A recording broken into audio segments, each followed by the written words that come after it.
A live look inside Salt River Field's a talking stick. Diamondbacks and Padres, your D-back starter today. Ryan Nelson, 26-year-old right-hander, having an impressive spring. 5 innings of work over 2 starts. He's given up only 1 run, Bob. He's not walked a batter. He's got 10 strikeouts. That's what we really like, the 10 Ks against no walks. We talked about it briefly in the open. That's the one thing I think Ryan Nelson needed to work on more than anything else this spring, was throwing more strikes, get ahead in the count, avoid those walks. Diamondbacks won last year's season series with San Diego 7-6. Padres have sent the bomb squad over here today from Peoria. Look at the San Diego lineup. Yeah, the Killer Bees, Jacob Marcy will be in left. Jose Azocar out in center. Graham Pauley at first base. Luis Campusano, designated hitter today. Tyler Wade will be at shortstop with Eggy Rosario at second base. Brett Sullivan does the catching. Former D-back Tim LeCastro Loco out in right field, and Matthew Batten will be the third baseman. Tom Hanahan behind the plate calling balls and strikes, and Jacob Marcy, the left fielder, fouls off a pitch from Ryan Nelson, and it's 0-1. Marcy, a Padres youngster. He was last year's Arizona Fall League MVP, and he's getting some outfield looks this spring. Padres have some vacancies in the outfield after trading Trent Grisham and Juan Soto to the Yankees this winter. And you got to believe that Marcy, along with some of the other young outfielders in the Padre organization, they saw those trades and said, oh boy, this is my chance. I get an opportunity to possibly win a job at the major league level. And Marcy, one of those guys. Yeah, they have some promising minor leaguers looking for outfield spots. Marcy was a 6th round pick out of Central Michigan 2 years ago. Natural center fielder. MVP of the Fall League. Having a good spring. Maybe he needs to be in Arizona more often. Nelson ahead 0-2. There's the fastball at 95 upstairs from Ryan. We've seen consistent 94 to 97 miles an hour from Ryan so far. And of course, we know about the fastball. The key for him is landing those secondary pitches for strikes, getting swing and miss. The heater works right there, and there's 1 strikeout for Ryan. We have Diamondback shortstop Geraldo Perdomo wired up. Yeah, you. No, yes. Only 10. All right, that's a baseball talk right there. What was that all about? What we got, guys? How are you? Great. How about you guys? Thanks for doing this. We appreciate it. I'm always ready for doing this. All right, here's the Zokar now. He's really fast, so if he hits a ground ball to you, be ready. Oh, I'm ready. That's my insider tip for the day. Well, you got it by you for a base hit. Geraldo, now you got a speedy runner at first base, a potential base stealer. What's your thought process here with Graham Pauley coming up? He's going to be probably run the second pitch, third pitch. Depending how Nelly go. I got you, Nelly. I got to compare him behind the plate. He got 2 goals well already, so he knows what he needs to do. Gotcha. There's a lot going on out there, it seems, as a major league shortstop. It is, yeah, for sure. Graham, yeah. Graham Pauley, the hitter. He's the first baseman for the Padres. An infield prospect who's looked pretty good this spring. Gino, tú y yo. Little communication with Eugenio Suarez at third. Perdomo up the middle, almost behind the bag. Geraldo, do you have to be careful where you step when you're that close to second base? You don't want to break the new rules. Oh, yeah, I don't want to break the new rule, yeah. That's it. 1 ball for sure. Yeah, we heard you yelling over to Suarez at third base. Were you letting him know that you'll cover the bag if the ball's hit to him? Yeah, always, because I'm playing the middle. Marteza play a little bit like to the hole, to his left side. So I got everyone right now. Oh, that hit off Ryan Nelson. It's a foot race. That one's going to go into foul ground, and I'm going to check on Ryan Nelson. Okay, we got to come out. A comebacker off the bat of Graham Pauley. Unfortunately, it hits Ryan Nelson. That was a double play ball. That was going to go right to Perdomo at shortstop, leading to a 6-3 double play. But unfortunately, it hits Ryan Nelson. And the training staff and Torey Lovullo out to have a look at the right-hander, see if he's okay. Ryan DePanfilo out to have a look. The athletic trainer, as Zokar stops at second. Geraldo, what are they saying? It's a secret. Good call. Well played. Well played. Very nice. It's a secret. Is he going to be okay? Yeah, for sure. Double play right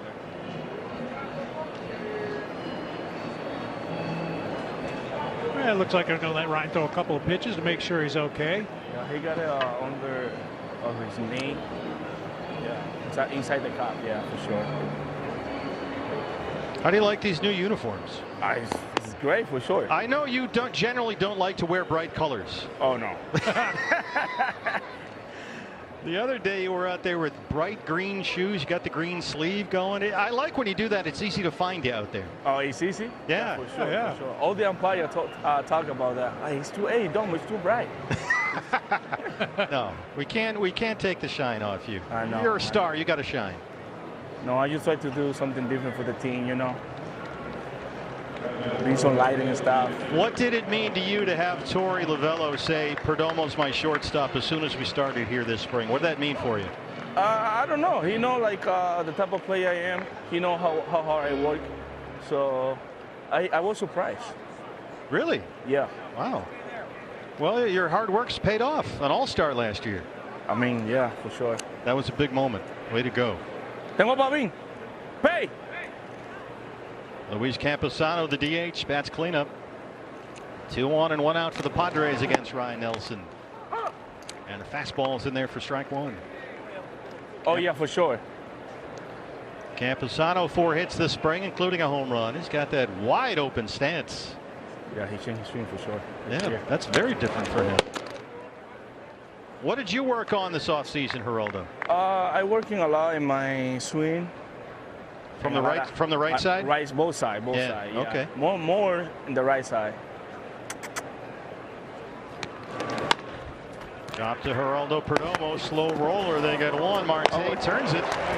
And Ryan Nelson is out of the inning. Way to go, Geraldo Perdomo. You got it, guys. You were the key to that play, I believe. That's right.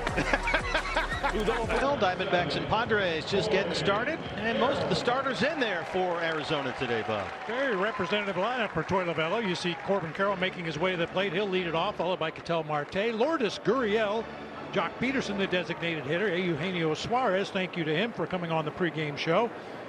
Pavin Smith at first, Alec Thomas in center, Perdomo, as we know, at shortstop, and Tucker Barnhart does the catching. Right-hander Pedro Avila out there for the Padres. And Corbin Carroll leads it off with strike one. Avila, a little bit like Ryan Nelson, battling for a spot at the bottom of that Padres rotation. He's in a competition himself among several other players. Corbin 3 for 14 on the spring with an RBI. Now the top of the San Diego rotation seems set with Yu Darvish, Joe Musgrove, and Michael King, who they got from the Yankees in the Soto trade. But behind them, there's any number of candidates, and Avila's among them. Line to second, Rosario has it. That's Eggy Rosario over there. And there's one away as we get a look around the diamond at the Padre defense. Marcy, Azócar, and Locastro left to right across the outfield. It'll be Batten, Wade, Rosario, and Pauly third to first across the infield, with Brett Sullivan doing the catching today for Pedro Avila. Well, Ketel Marte has picked up this spring right where he left off last fall. 9 hits over his first 6 Cactus League games, and he looks at ball one. Ketel has doubled twice and tripled this spring. Now in his age 30 season, his 8th year with the Diamondbacks.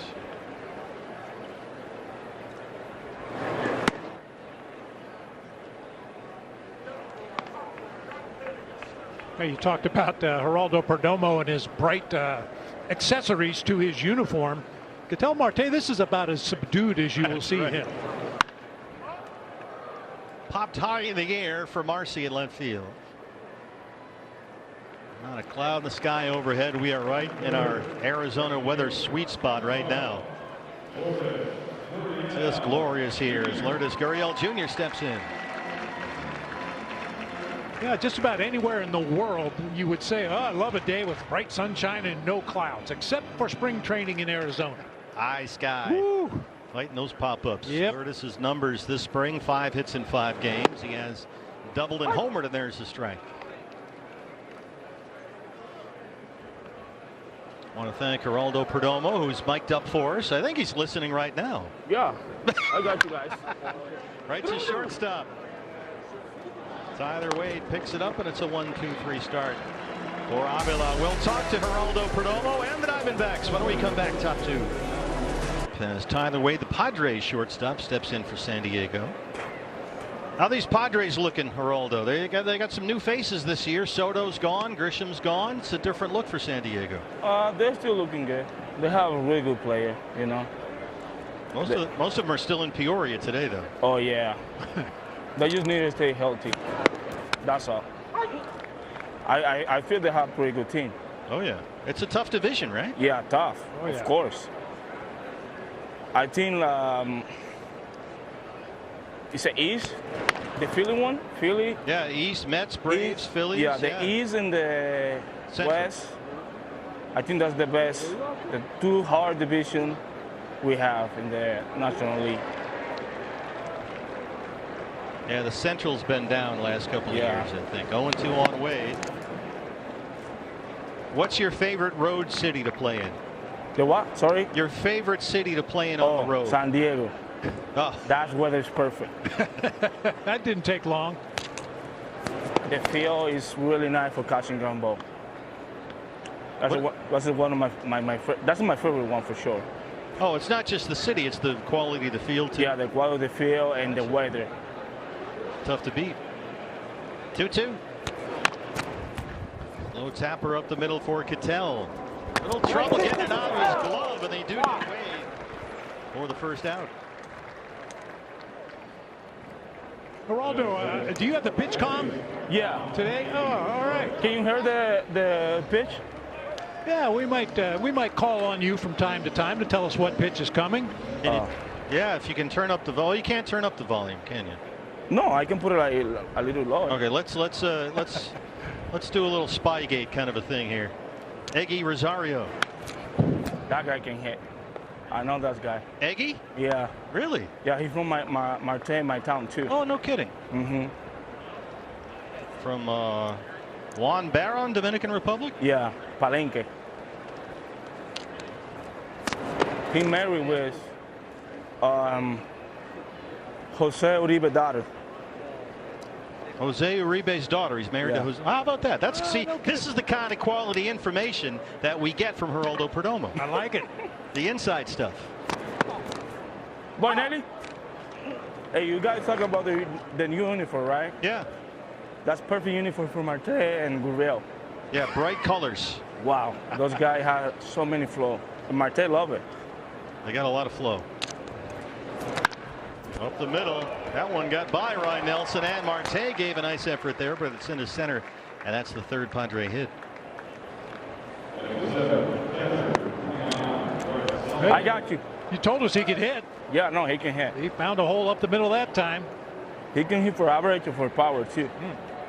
Padres catcher today, Brett Sullivan, steps in. All right, what's your responsibility here, Geraldo? Just make the routine play. Ground ball double play. Gotcha. I got you, Gino. When I always play in the middle, I have everyone. Well, we know Torrey likes to run everything in the infield through the shortstop. That was always the way it was with Nick. Mm-hmm. So you got a lot going on out there. I remember last year he told me, oh, when Nick gone, he told me, oh, you're the new captain. I say, hey, I just wanna be your best infielder. He gave me a lot of responsibility to me. I bet. Now he's with the Giants. Oh, really? Here you go.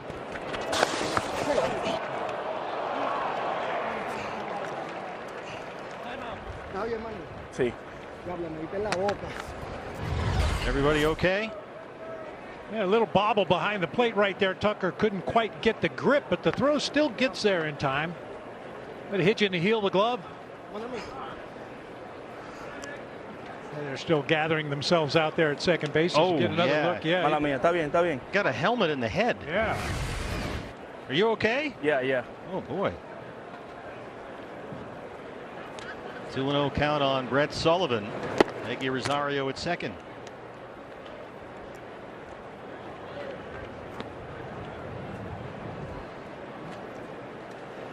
I saw the helmet come flying up and catch Geraldo. Looked like in the head. Oh, boy. 3-0 is in there. Now, Geraldo, in a play like that, you can't block the base anymore, Yeah, right? that's. They've really emphasized that this year. That's obstruction. Mm-hmm. So for me before, I was like in front of the base for sure. Now I gotta wait a little bit. And you got to leave. You can't drop your. If you put your foot in front of the base or drop your leg, they call you for obstruction now. Yeah, right. Is that a difficult change for you? Do you have to change the way you cover the bag? Probably yes. You know. 3-2 pitch right here. Swing and bunt. It's fair for Barnhart. Oh boy. Heggie gets into third, and there's 2 outs. Geraldo, we have a replay of you getting hit in the head with a helmet. Is that what happened? Yeah. He gave me in the head. That's why I bobbled the ball. Yeah, you took a good shot right there. We just looked at it again. Ouch. That's part of the game. Business. All right, here comes former Diamondback Tim LeCastro, who was a fan favorite here for a long time. He's off to a good start this spring. 5 hits in his first 6 at bats. Really? Yeah, Loco's off to a great start. He's doubled twice. Just signed a minor league deal at the end of last month. How many hit by pitch he got already? 50. That's a good call. He had a target on his back when he was a Diamondback. But anything for Loco to get on base, he'll take. Yeah, once he gets on base, that's when the fun starts for the Padres. He's looking good. Yeah, and Loco last season played with the Mets in New York, parts of 2 years with the Yankees. Now trying to win a job with the Padres outfield. Oh, that's great.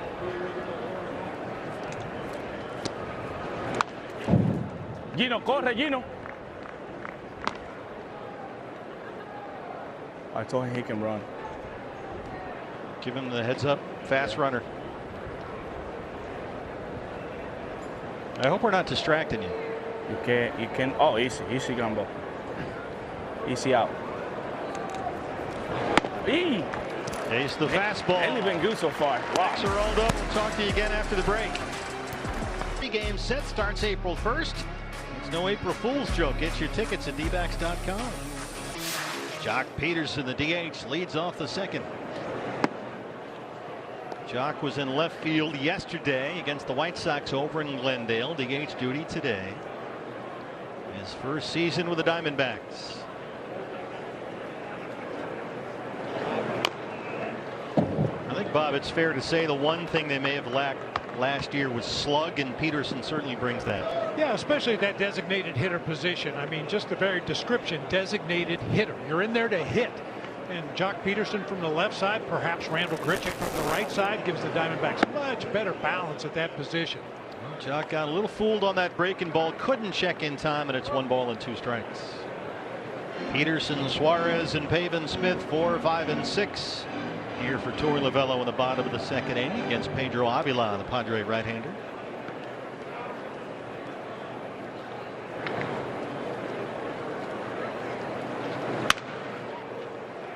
Slow roller to first. Paulie's got it. And they retire Peterson 4 up, 4 down for Avila. That'll bring up Eugenio Suarez. Of course, Jody talked to Eugenio Suarez before the ball game today. This is a guy that wants to play every game in spring training, every game during the regular season, hopefully every game in the postseason. This is a guy that answers the bell every day and expects to be in that lineup. Played in all 162 last year with Seattle. Acquired by the Diamondbacks in the offseason. Carlos Vargas and Sebi Zavala went to Seattle. It was back in November. And as you heard Gino tell Jody earlier, he was vacationing by the pool when he got the call from Jerry DiPoto, the Mariners GM. Gino, good to have him back in the lineup. He's missed the last several days with some minor discomfort in his side.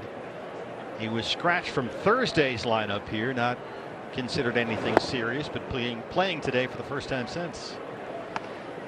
Same for Alec Thomas, who's in center field off that wrist trouble. Good to have Alec back in there. 2 balls and a strike.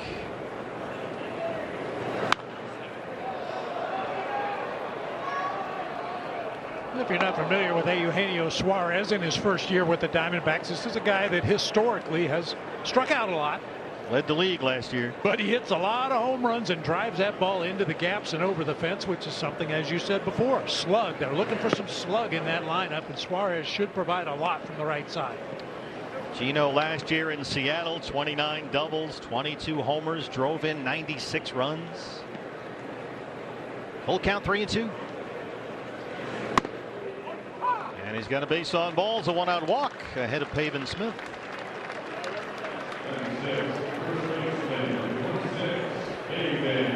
First Diamondbacks base runner today. Here is Pavin, the first baseman. Still no Christian Walker in the starting lineup after he got hit on the hand the other day. That was late last week. And Diamondbacks have their first scheduled off day of the spring tomorrow. They expect Christian back on Thursday when they get back into action. Off the glove of Paulie, and it bounces into right field. Suarez heads for third, and it's a base hit for Pavin Smith. That'll work. A high chopper forcing the first baseman Paulie to go up the ladder to try to make the play, and he just kind of deflected it further up into the air right there, away from the second baseman, allowing Suarez to advance to third, and the D-backs have it cooking. And the batter is Alek Thomas, who's played only one Cactus League game this spring. That was the second game of the schedule against the Rockies. Bothered early in spring training by some mild soreness in that right wrist. There was some inflammation in there, but nothing more serious than that. Good to have him back in there today. Geraldo, you're on deck. What are you seeing from Avila that you can pick up on here? He liked to throw a lot of changeup and a lot of two-seam from here. Even see so far he worked with all first pitch curveball and changeup. So I was ready for the two-seam, and I learned with the changeup right now too. Geraldo Perdomo, nice enough to wear a microphone and earpiece for us, waiting on deck behind Alek Thomas with a count of 2 balls and no strikes. Suarez at third, Pavin Smith at first. Look out.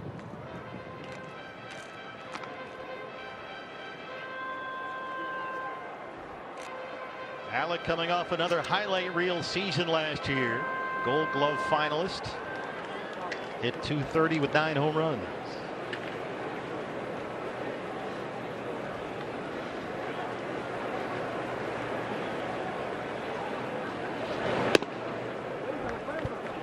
Well, a walk to Suarez, the bouncing single by Smith, and now Avila behind on Thomas, 3-1 with Perdomo on deck. Gino Suarez at third. Pavin Smith's at first. Lined up the middle. It's off the glove of Wade, who clanked it. Gino's home with the game's first run. Got a knuckleball out to shortstop there. It looked like a routine line drive right at the shortstop Wade. Have been a knuckleball. He started shifting to his right, then went back to his left, and generally when you see a position player do that, it's because the ball is knuckling as it comes out there to him, and changed directions very quickly, and wasn't able to make the play. All right, Perdomo, you got 2 on, you got 1 out, a run is home. What's your process right here? Just try to hit the ball over shortstop. Take it with a bat, hit the ball over shortstop. Gotcha. Sully, how are you, man? Good to see you. No more winnable for you? Wow. Got to be social up there.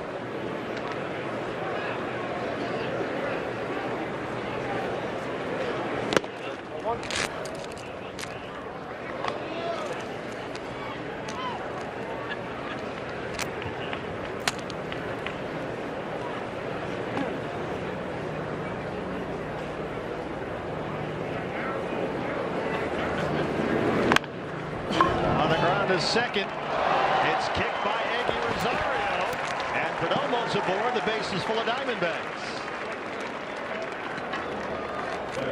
You hit it right to your guy, Geraldo. Yeah, unbelievable. That's a knock. That's a base hit right there, baby. Thank God. Goes up as a base hit. A run home. They're loaded now. The catcher, Tucker Barnhart, bats ninth.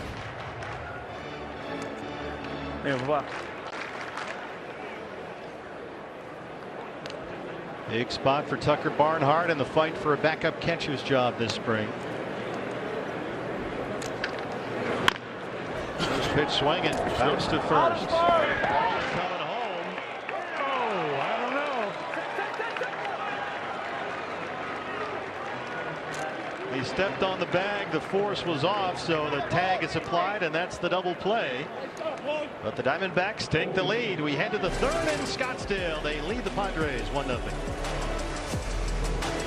The third baseman to lead off the third against Ryan Nelson. I have some bad news for you, however, Geraldo. What happened? They have taken your hit away. It's now an E4 on your boy Eggy. It's okay. All right. Nothing rattles Geraldo Perdomo. No. It happens sometimes. I knew he was going to tell me that big right there. He just break too much.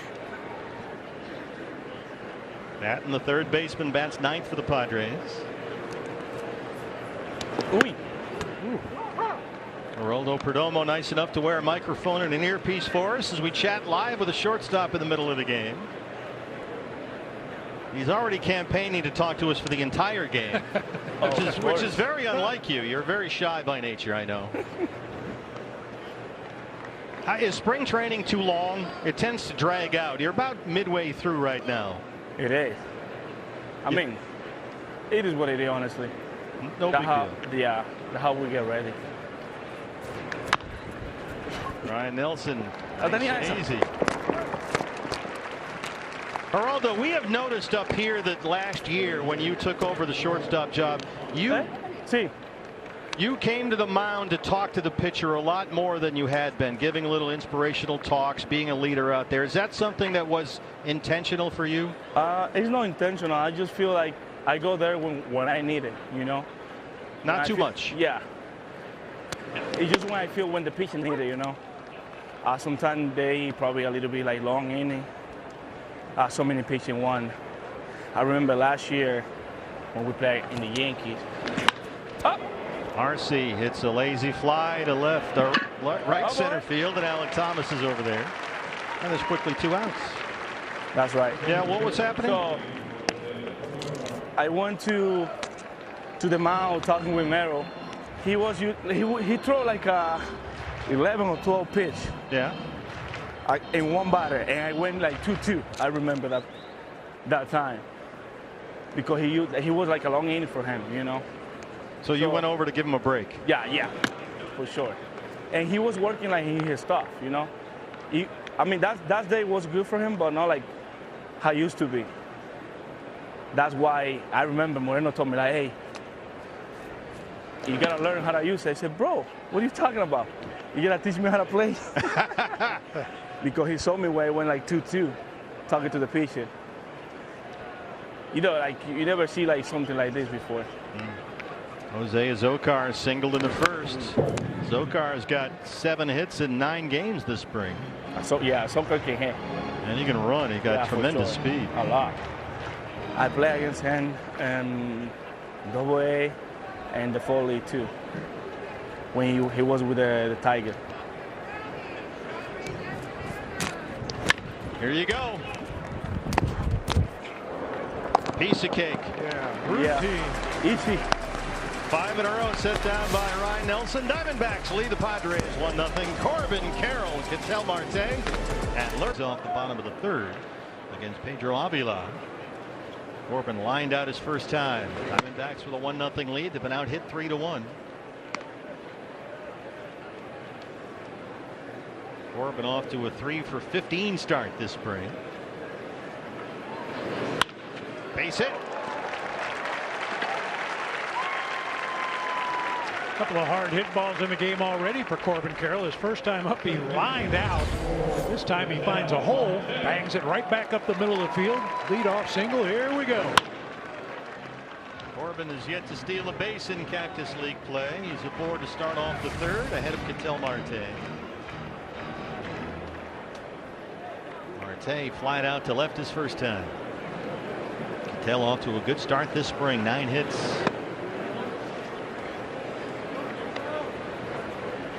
Geraldo, what are you doing now? Me? Yeah. What's up? Hanging out with the guy. You just get to kind of chill for a bit? Yeah. Oh, What happened, Panties? At my car right now. I Be can't careful. be a part of this. Why? Yeah. Don't get anybody in trouble. I know. A mic'd up Geraldo Perdomo is a dangerous Geraldo Perdomo. Why dangerous? There's no danger. What are you guys talking about? I can't imagine. I'm not quiet.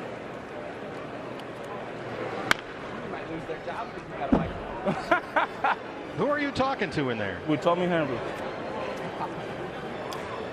I got my side Tommy Henry, Brandon Pfaadt, and Shaggy. You know who is Shaggy? Oh, you're right in the front row. Yeah. Do you know who is Shaggy? Charlie. No. Shaggy, no Charlie.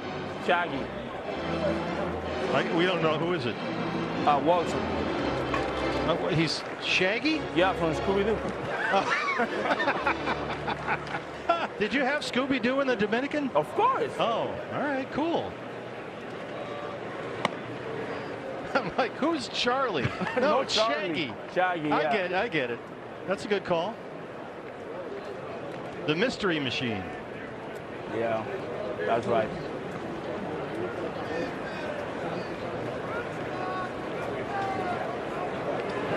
Bo, all right. Hey, Geraldo, can you say hi to my wife? She's sitting behind you. Behind me? Yeah, her name is Cindy. Just turn Cindy? around and yell at Cindy. She's in the second row wearing a red Diamondback t-shirt. Oh. See her just a little to your left, I think. To my left? Yeah, second row, sunglasses, red t-shirt. Black hat? No hat. Marte drops Keep it going, to keep center. going, keep Here going. comes Corbin Carroll. And around the corners. I'm probably black. Red t-shirt. No hat? Yeah, second row behind the dugout. Boy, he's behind me? Look to your left a little. Just to your left a little. Left. Second row, sunglasses, red D-backs t-shirt. Here's a look at Corbin Carroll rounding second. I'm probably blind. Just yell her name. Cindy? Who is Cindy? I thought this would go better. There's Gurriel. I tried to get it. Yeah, she's right in front of you, actually. You say she has. You see the guy? There's a dude in the first row with a blue hat with his foot on the dugout. See the guy with his foot on the dugout? I'm worried about your vision right now. Yeah, I'm probably blind. There's a guy in a bright blue hat to your left a little bit. Bright blue hat. He's got his foot up on the dugout. Blue hat. Oh, yeah, I got it. Right, I got it. Right behind that dude, you see a girl in a red t-shirt. With sunglasses? Yeah. She thinks she's really cool with the sunglasses. Give her a shout, will you? Okay, let me see. This is so nice of him. Cindy, your husband say hi. Nice work, Geraldo. That's what I said. You told me to tell her, right? That was very good, very well done. She's Nice. smiling. She's smiling right now. Yeah, she got tickets to because she heard you. You got ticket for her? Yeah. Wow. She said thank you. Thank you, Geraldo. It's beautiful. Hey, you know your wife. Nice issue, huh? I What? couldn't find it. I said, you know your wife really good. Got to, right? Yeah, for sure. Don't want to get in trouble. No. Yeah, you got to be careful. Thanks for doing that, buddy. 2-2 on Lourdes Gurriel Jr. Corbin Carroll's at third. Ketel Marte at first. Do you want to be my son? Yeah, is he there? Yeah, let me find it. We totally do. Hold on. It's a family day here at the ballpark. It's a family day. Yeah, that's right. Oh, look over here. Son, come here. They want to talk to you. What's his name? Merrill Kelly. Oh. Merrill Kelly. Hey, they want to meet you, man. Merrill, you can't get Merrill on camera. He's shy. He's shy? No, he's not shy. Yeah, he is. Hey, they say you're shy. They say you're shy. Okay, I'm coming to him. Can you tell Merrill we apologize? Hey, they apologize with you. They say they apologize with you. Come here. Here comes Corbin Carroll. 3 consecutive singles, and it's 2-0 Diamondbacks. Hey, they want to talk to you. They want to talk to you. The guy, look over there, the guy. Nice piece of hitting right there by Lourdes Gurriel, staying on that breaking ball off of the outside corner and bangs it through that right side where the big hole was. Nice job.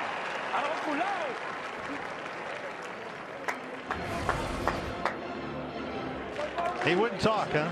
Yeah, he don't want to. Yeah, I told you. Get in, man. Wow. 3 consecutive singles off Avila. Ruben Abel, the pitching coach, out to have a conversation. Who's in the mic? Who's in the mic? Me. Who's that, Steve? Yeah. Steve and Bob? Yeah. They want to talk to you. Got something for me? You heard that, guys? Geraldo, you conduct the interview. You go ahead and interview. Hold on. Say something. Merrill. Yeah. Hey, there you are. Merrill, we're sorry. Sorry, I just don't really want to talk to Domo. That's what it is. Oh. Geraldo, he doesn't like you. He's still upset about that mound visit you made. What happened, Jody? Are we talking to you too? Okay, this has gone off the rails. Jock Peterson now. He mad at me because he called him my son. Yeah, that confused all of us. Yeah. See, mi papá.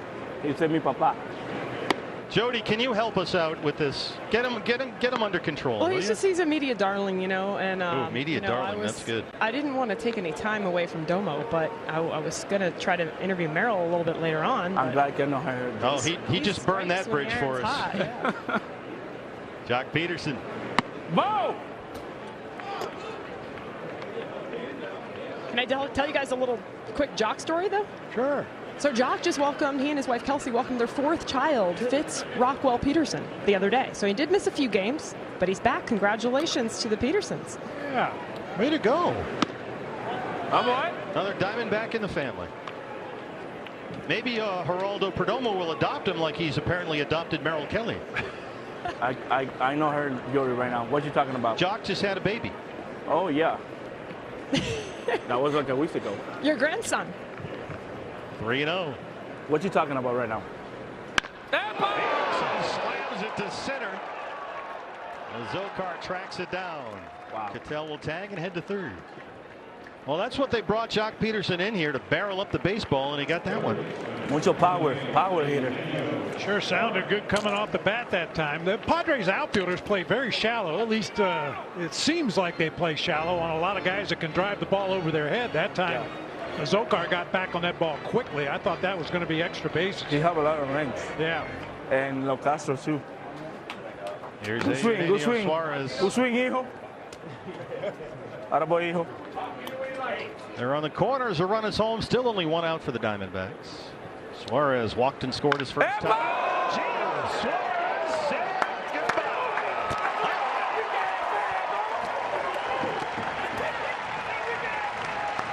All right, Perdomo, you take it away.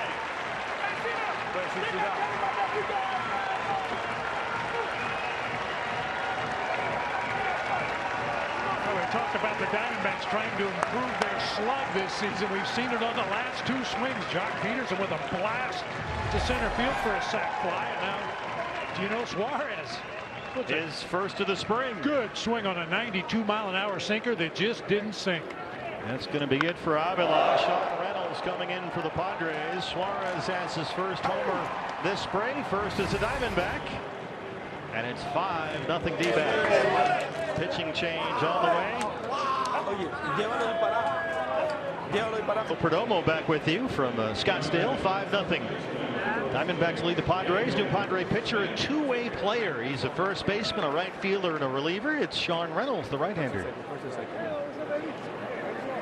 Well, he's no Shohei Ohtani, but the guy can do a lot of things to help a ball club. Today, he's asked to go out there on the mound and try to stop the bleeding. Diamondbacks just hammering the ball in this inning. 4 runs home in the inning. 5 runs on 5 hits. They lead it 5-0. Pavin Smith singled his first time up. Geraldo, are you still with us? Feísimo, man. Oh, he's whispering. What is this, golf? Please, God, please. We don't swing out there. Got good hitting coach. Thank you, Papa. Okay. 1 ball and 1 strike on Pavin Smith. D-backs 1 in the second, 4 home here in the third.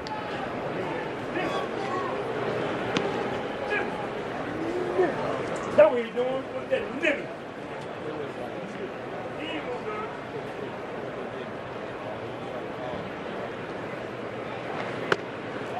Dick. 3-1 on Pavin. Alec Thomas on deck.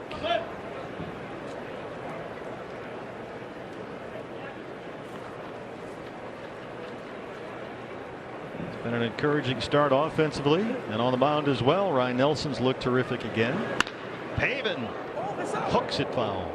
Yeah, we talked in the opening of the show about Ryan Nelson being more efficient with his pitches, getting ahead in the count, not walking guys. Boy, he was efficient today. First time through the Padres order, 8 of the 9 hitters he faced, he threw strike 1. Had 3 0-2 counts and 2 1-2 counts. Pavin Smith slams the 3-2 to right field, and it bounces off the wall. Pavin headed for second, and he's in there standing up. Another hard hit ball. 5 hits in this inning. And Pavin's 2 for 2. 96-mile-an-hour meatball up in the strike zone. Pavin maybe got a little bit of top spin on that line drive. Came down on the warning track. One hopped the fence. Nice solid contact. Now you mentioned Ryan Nelson, 40 pitches through 3 innings, 28 for strikes. Did a little extra work in the bullpen and is now finished for the day. He set down the last 5 he faced. Alec reached on an error his first time. Play on at second, and Pavin is back in time. Just the second Cactus League game of the spring for Alec, who's been out with some wrist problems. Mild soreness in that right wrist. MRI, everything came back pretty clean, no structural damage. And he's back in there today. Well, anytime you hear wrist or hand, yeah, those are tough. You get nervous. Obviously, your hands, your wrists, so involved in your swing up there as a hitter. And if something is not quite the way it's supposed to be, it can really throw off your swing, which is probably why Alec's been kind of held back a little bit. We don't want to get him out there in game action if he's not 100%. Don't want him to develop bad habits to compensate for a sore wrist.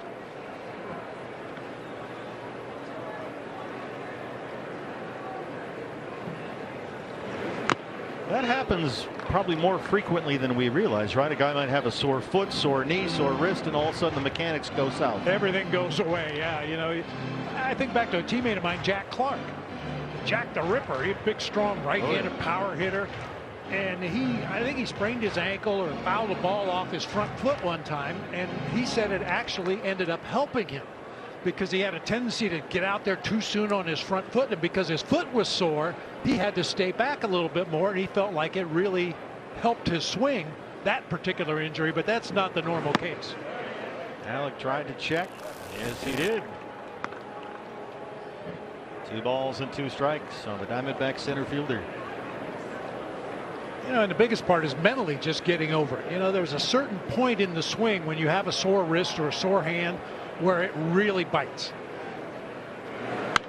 And you get to that point and you know it's going to hurt. That's where you alter your swing a little bit and get into some bad habits.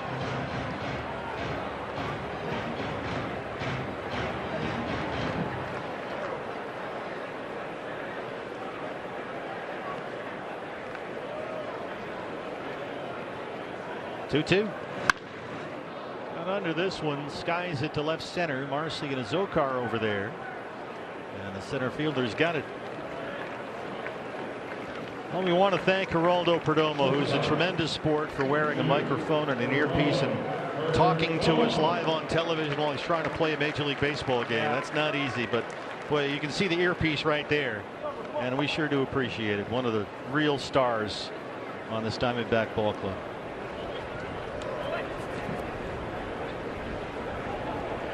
Geraldo had a base hit in the second that was changed to an error on Eggy Rosario at second.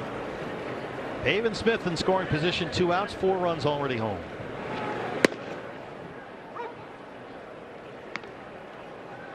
Kind of like it. Perdomo, Bob, speaks to the personality of this team. You've got characters like Geraldo Perdomo and Lourdes Gurriel Jr. and now Gino Suarez, and I mean this is a fun group. They like to have fun out there, which is important over a 7-month season. I think that's downplayed a little bit. Every good team I've been on has had somebody like Geraldo, a pusher. I call him a pusher. Guys show up at the ballpark, maybe they're 0 for their last 30. made a couple errors the night before, and Perdomo will be the guy to meet him at the door and say, today's your day. You're going to have a big day today. He's a guy that brings out the best in all of his teammates with that smile on his face. And it's always there. It's remarkable.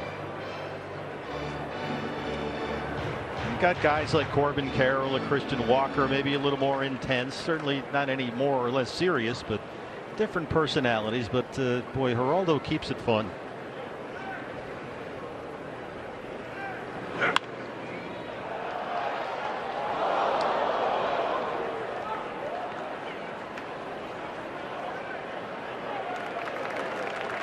Geraldo told us in a previous at bat he was going to try to hit the ball right at the shortstop. Well, the shortstop position right now is vacated, so that would be a really nice thing to have happen. A ground ball through that left side. Now Wade up the middle, almost behind the bag.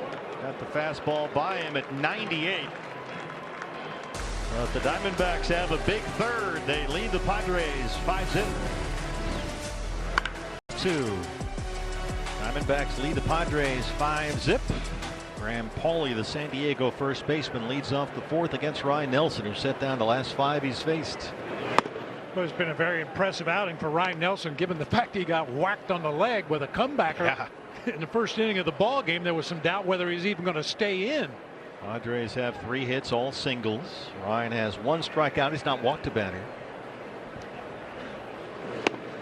We saw Ryan pitch here on Thursday of last week against the Giants, and boy, he had it going. He set down 8 straight in that start, including 4 consecutive strikeouts, and has looked good again today.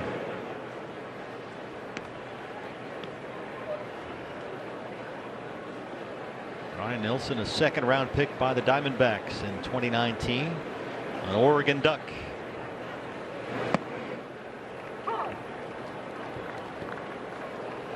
Good to see their secondary pitch when he was behind in the count, 2-1, dropped it right in there on the outside part of the plate for a called strike. We'll talk to Brent Strom in the next half inning, the pitching coach, about the importance of that for Ryan Nelson. That has been the primary focus, keeping hitters off balance, keeping them guessing so they can't just key on his fastball, and also trying to pick up more swing and miss along the way. 3-2 fouled away.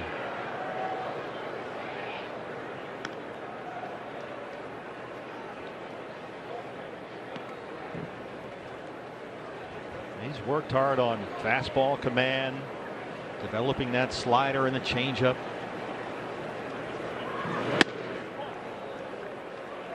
.95 missed. Tom Hanahan says ball 4. That's the first walk for Ryan, and it brings up Luis Campusano. Campusano hit into a double play to end the first for the Padres. He will be their starting catcher this year. He's the DH today.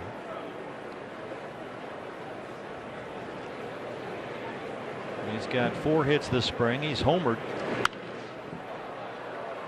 25 years old, hit .319 with 7 homers for San Diego last year, but was gone for a long time. Had left thumb surgery early in the season. There's a look at how the defense lines up. Suarez, Perdomo, Marte, and Pavin Smith, third to first. I bet there's a lot of catchers, both active and retired, that have left thumb issues. Oh, I bet. Oh man. I think I'm talking to one right now. All those Greg Minton sinkers back in the day. Yeah, you got your fingers up back there. Give a target to the pitcher. You got fingers up, ready to catch the ball, and then that late sinking movement down and into a right-handed hitter, and you end up putting your thumb underneath. Oh no! Campusano reaches down, does a nice job to poke it into right field, and Pauley stops at second.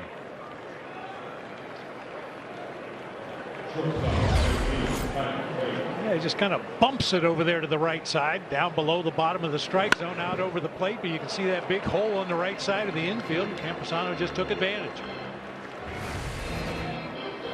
So walking a single for Nelson brings up the shortstop Tyler Wade. Yeah, you mentioned earlier that's Ryan's first walk of the spring.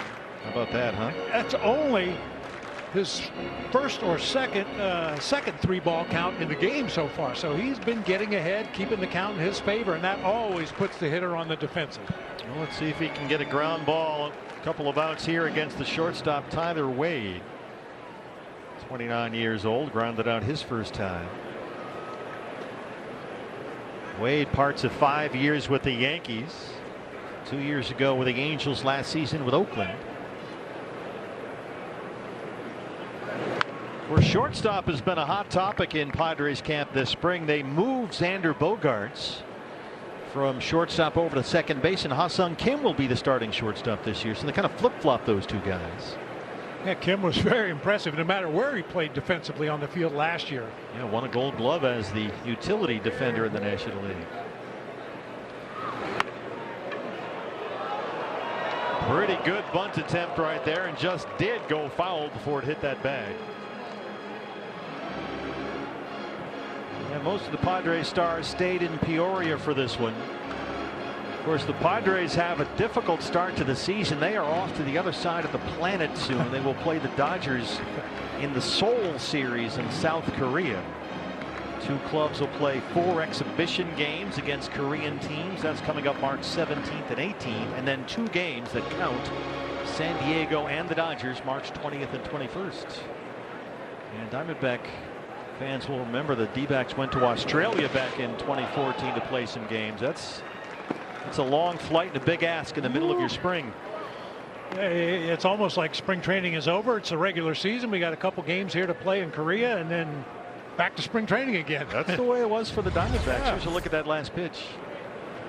Big breaking ball over in that left-handed batter's box. I've talked about it many times in the past. Once those hitters dig their toe hold back there, you're never quite sure where that ball's going to bounce once it hits in the dirt, and that one got away from Barnhart. Barnhart, a pair of Gold Gloves behind the plate in his career. Second and third now, no outs.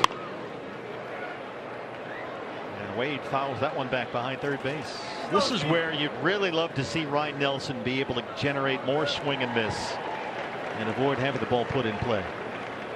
And that's been one of his primary goals this offseason.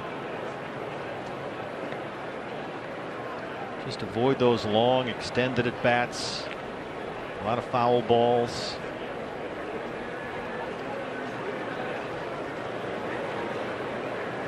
One, two.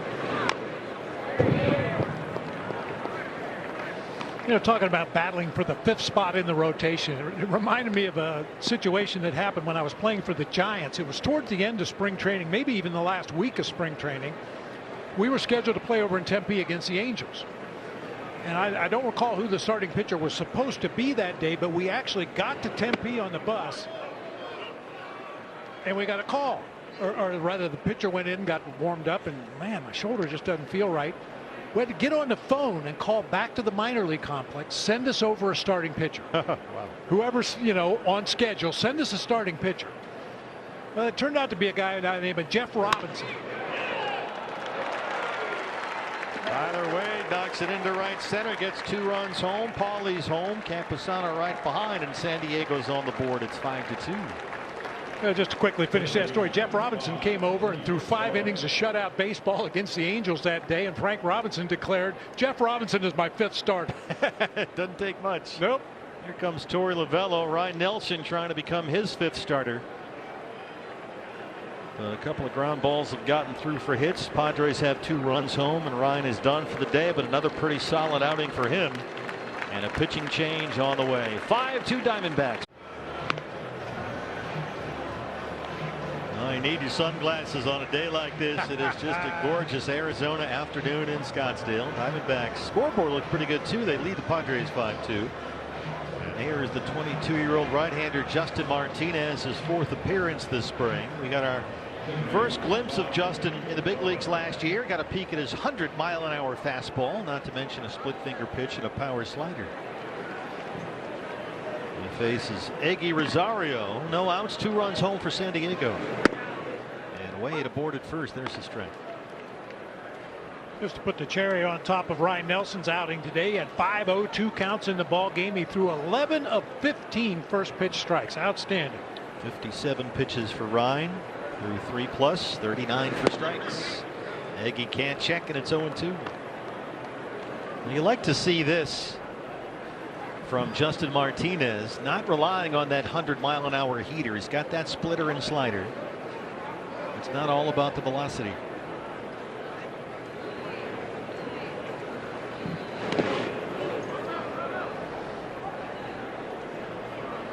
Tucker Barnhart has always been known as a defense first catcher behind the plate. He's had some good offensive years, but man, this guy can block and throw back there behind the dish, which is why he's in camp.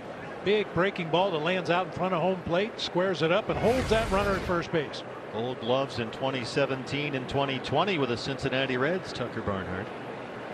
1-2 strikes on Eggy Rosario. Lines it to center. Alec Thomas with a sliding grab. And Wade hustles back to first. Good to see Alec out there in center. Let's go down to Jody Jackson by the Diamondback dugout. All right, here we are with Merrill Kelly. You kind of interviewed already by your father, Geraldo Perdomo, but here we go. So you're going to get into a game soon, right? This week? That's the plan. I'll be there on Friday. What is it like to, obviously you pitch as many innings as you did last year and you go deep into November. You go to we pitch, did a fantastic job in the postseason, Merrill. And what's it like to just delay this a little bit to get ready when you need to be ready when the season begins? Yeah, it's kind of nice, right? Something different than I'm not really used to. I'm used to kind of just being ready to go right out of the chute. But it's nice to be able to kind of take your time and get your feet underneath you before you actually get into the real thing. Now, I don't know about you, but I've reflected on what you did in Game 6 in Philadelphia and what you did in the World Series. What's it been like for you to go back and think about? I know the sting of losing the World Series hurts, but for you to be able to do that on the biggest stage. Yeah, I mean, obviously we had the whole offseason, a couple months to kind of sit there and reflect on not only myself, but just us as a team and how we did. I definitely a couple times give myself, a pat on the back and hang my hat on those games that I pitched that during the, like you said, Game 6, and then obviously the World Series. Unfortunately, it didn't lead to us winning the World Series, which at the end of the day is kind of the goal. So you want to at least appreciate it and kind of savor those moments, but at the same time kind of turn the page when we get back to work this year and kind of work for, improving on that goal. It's just so interesting to look back and think about last year as a whole and the magic that it was getting to that point. So how do you guys view, what's the vibe been like here in spring from your perspective with this team? I think business as usual. There's a good buzz around. There's a good excitement. A lot of the new guys are kind of meshing in really well. I think on paper, the guys that we had last year see the improvements that the front office did a good job of filling some holes that we needed. So, yeah, everybody's just having fun. It's good to be back, good to be around the guys and kind of getting back in that routine and starting to build towards, what we hope to be, a championship season. It is a fun group, that is for sure. I know one thing that was talked about a couple weeks ago is just you've done some things. Just look, you went into the 8th, which is really hard to do in this day and age, a couple times last year, and had some issues. So you're fixing that, right? I've heard you've done some different things to kind of get ready for this season to go a little deeper without the cramps. Yeah. I mean, we're definitely trying to attend to that stuff. Obviously, getting taken out of those games, especially with how good those games were going, is never any fun. Anytime you're coming out of a game for something that you can't really control, and especially for something that's not even like what I would consider a real injury, is obviously frustrating. So, I've definitely done some homework this offseason, talked to some different people, and then hopefully we can, moving forward, hope we can avoid those type of situations again. We can't wait to see you out there Friday and get ready for this season. So excited about what you were able to do last year and really the last couple of years for the Diamondbacks. So thanks for the time, Merrill. Yeah, appreciate it, Jody. Good to see you. To Steve, Bob. Please apologize to him. Tell you it was not our idea to have Perdomo get after him like that. Jody Jackson down there with Merrill. Thanks, guys. I have a feeling Merrill's used to that from Geraldo. Everybody is. Everybody is, yeah. Well, Justin Martinez trying to get out of this 4th inning, and Strand runners at first and second, a 1-1 count on the number 9 man, Matthew Batten, for the Padres. Boy, Merrill, you know what's great about Merrill Kelly's run is that the rest of baseball got to see what we pitches, and then we're going to have ourselves a legitimate double-digit winner, I think. But there's still some work to be done for this young man. In college, you don't realize he was a shortstop closer. Yeah. And when you're playing that position as a closer, you're coming in college just kind of throwing hard. Now, one of his biggest strengths is a premier strike thrower. He repeats his delivery, throws a lot of strikes, which is a good trait to have. Here's Corbin Carroll, who singled and scored in the 3rd as we chat with Brent Strom.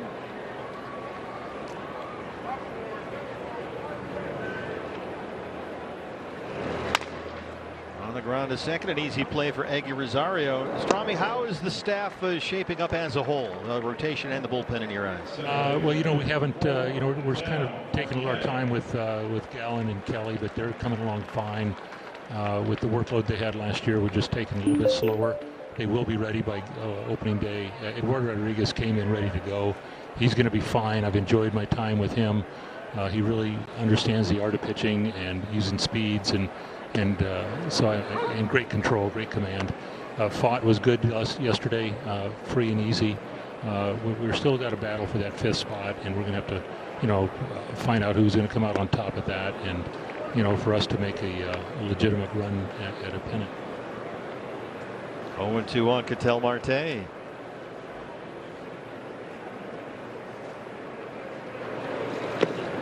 It must be nice at least to have some sort of certainty with the bullpen. That's a change for us around here this year. Yeah, I really believe that's a really good strength for us. I looked at our depth and everything, and if things go sideways with our bullpen, we've ID'd a few people that are even coming over as minor leaguers, and some of the non-roster guys have really pitched well for us. So that gives you a little bit of doesn't cause you many sleepless nights. I think. Strami, thanks so much. We appreciate it. We are through 4 innings. Champions t-shirt courtesy of Circle K. Get your tickets at dbacks.com. We'll see you down there at the ballpark for the defending National League champions. And here is their closer, the right-hander Paul Sewald, on there to start the 5th. That's Pavin Smith. There's Paul Sewald, making just his 2nd appearance this spring. Popped up high in the air. It's a high sky, not a cloud above, but an easy play for Alec Thomas. Paul worked a scoreless inning in relief Saturday against the Angels in Tempe, and I'd say he was a difference maker last year. Oh yeah, and he may be even a bigger difference maker this year. He too is working on a new pitch. He's trying to throw a changeup to go along with his fastball slider combo, and seems to be rather encouraged by that changeup in the early going. Yeah, he says if it can get major league hitters out, they'll use it. He'd like to have another tool in the toolbox. Jose Azocar. But Paul was a shutdown closer they needed down the stretch. Emmanuel Rivera takes over at 3rd for Gino Suarez. Sewald converted 13 of his final 14 save opportunities in August and September. Well, it was a domino effect when Paul Sewald came to the Diamondbacks, because you had a lockdown closer which pushed everybody back into more comfortable roles. We saw some of the best pitching we've seen out of the bullpen when everybody got bumped back a little bit, and Paul Sewald was a closer. And he's got that funky angle. It's 2 pitches, or has been, with the fastball and that sweeper. There's not a lot of secrets, but he's just one of these guys that it's hitters just don't pick it up. His arm angle is a lot lower than you would anticipate. You see his windup, or rather his delivery out of the stretch, and you would anticipate a high 3/4 delivery, but he has that arm way down there, low 3/4. The 4-seamer and the sweeper, the fastball, and it's not an overpowering fastball by any stretch. It's about 92, 93, but arrives at the plate with a lot of spin. And that, combined with a low arm angle, makes it hard to pick up. And that sweeper's been a very effective breaking pitch for him. And a changeup to the mix, and try to get some of those lefties out with that. You'll really have something cooking as he strikes out Azocar for out number 2.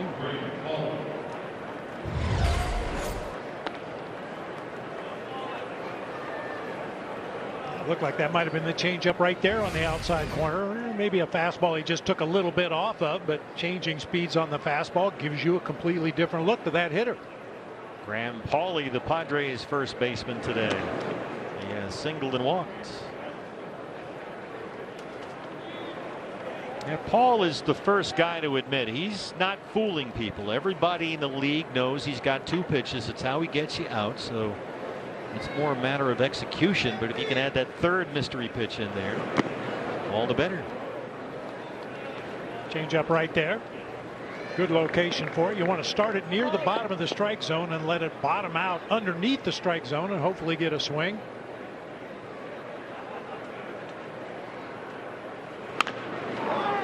Or weak contact like that. There it is. Pavin's got it. Seawald in midseason form. A 1-2-3-5. Lourdes Gurriel Jr. Some Pena power.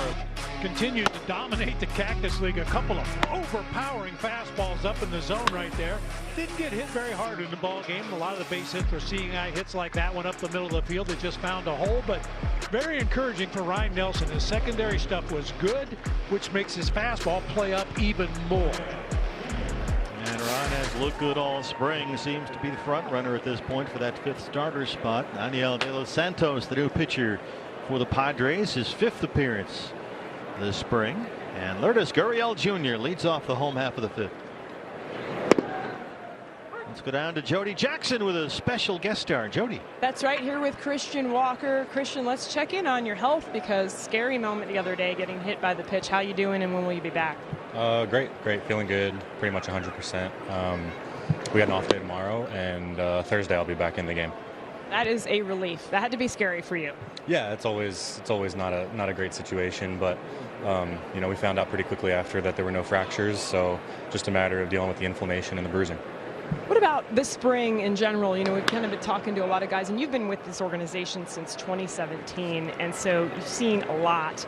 What's it been like this spring, seeing all the crowds, seeing the excitement for the season? Yeah, it's great. Honestly, it was by far the shortest off season that we've had, and for good reason.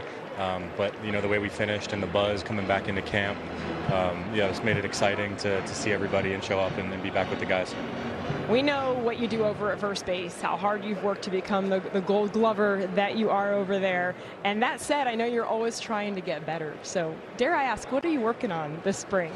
Yeah, honestly, just consistency. I think sometimes it's a mindset, but also there is some intangible things that come along with being the same guy every day, and your teammates start to expect a standard out of you, and you start to expect it out of yourself. So just to show up and be the teammate and the player that I know I can be every day.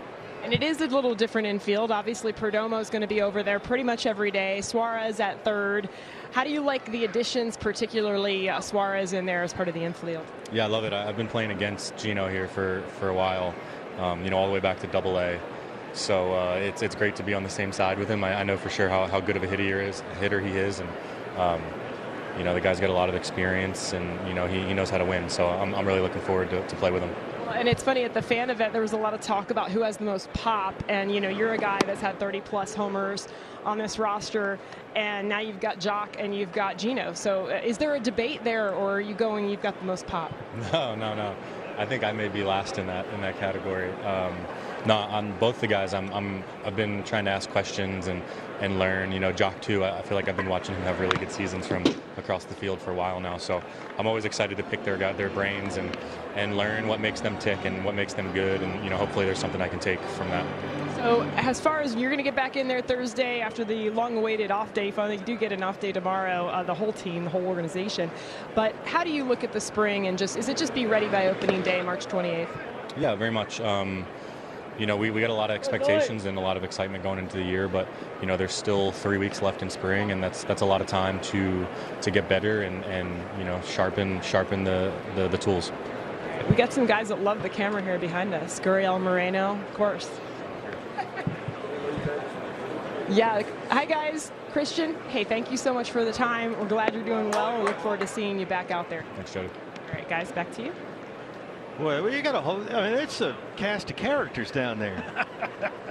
Got Hosey and Gabby and Lourdes down there hamming it up behind the interview. It's a fun dugout. Every time the red light goes on, it draws a crowd down there at the end of the dugout.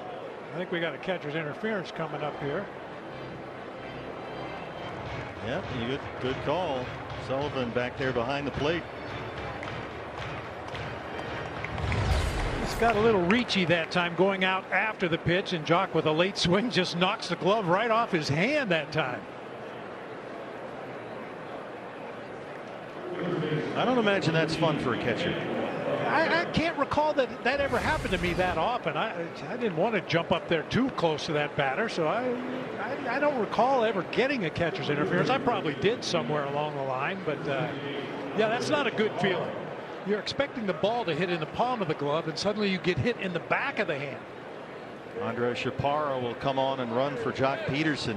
That's the third Padres error. Catcher's interference, by the way, is scored in E2. So the third San Diego error today. Here's the first at bat of the afternoon for Emmanuel Rivera. Took over at third for Eugenio Suarez.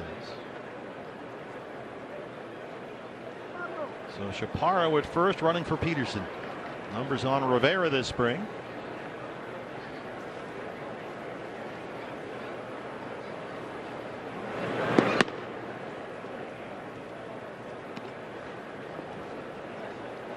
There is Andres Chaparro. Good season in AAA with Scranton Wilkes-Barre last year in the Yankee system. Here's a minor league free agent. 2-0 on Rivera. Every time I watch Emmanuel Rivera hit, it always seems to be about the head. Is the head down or is it flying up? And that time you could see it fly up. Yeah, it's probably an oversimplification, but it's very easy for us to see it when he's in one of those bad habits where his head flies. I joke all the time he's picking a seat in left field where he wants the ball to land. Because he can get it there too when he connects. We know that. And we saw him also when he was locked in, hitting line drive after line drive after line drive to left center. And that's, it seems like, when he starts to peek into the seats a little too early. Ahead in the count, 3 balls and a strike. Chaparro on the move. And that's fouled away.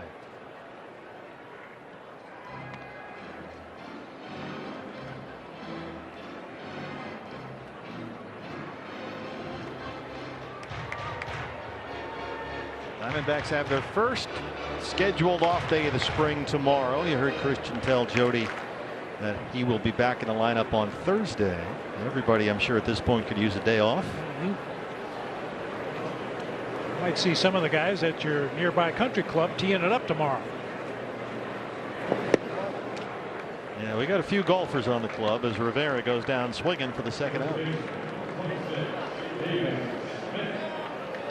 Good day for Pavin Smith. He's in there at first base today, and Pavin is 2 for 2. He has singled and doubled.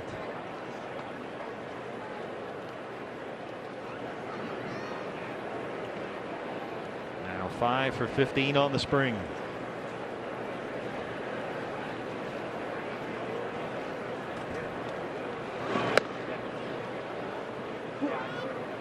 Don't forget, you're watching us on Dbacks.tv. You can do that all season long. Stream every Diamondback game on any device with no blackouts in the Arizona area.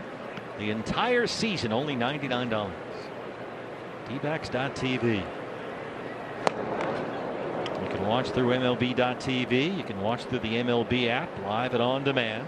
It's a special 2024 offer, not available for all clubs, but it's available to Diamondback fans. Stream all season long, free from blackouts, just $99. Dbacks.tv.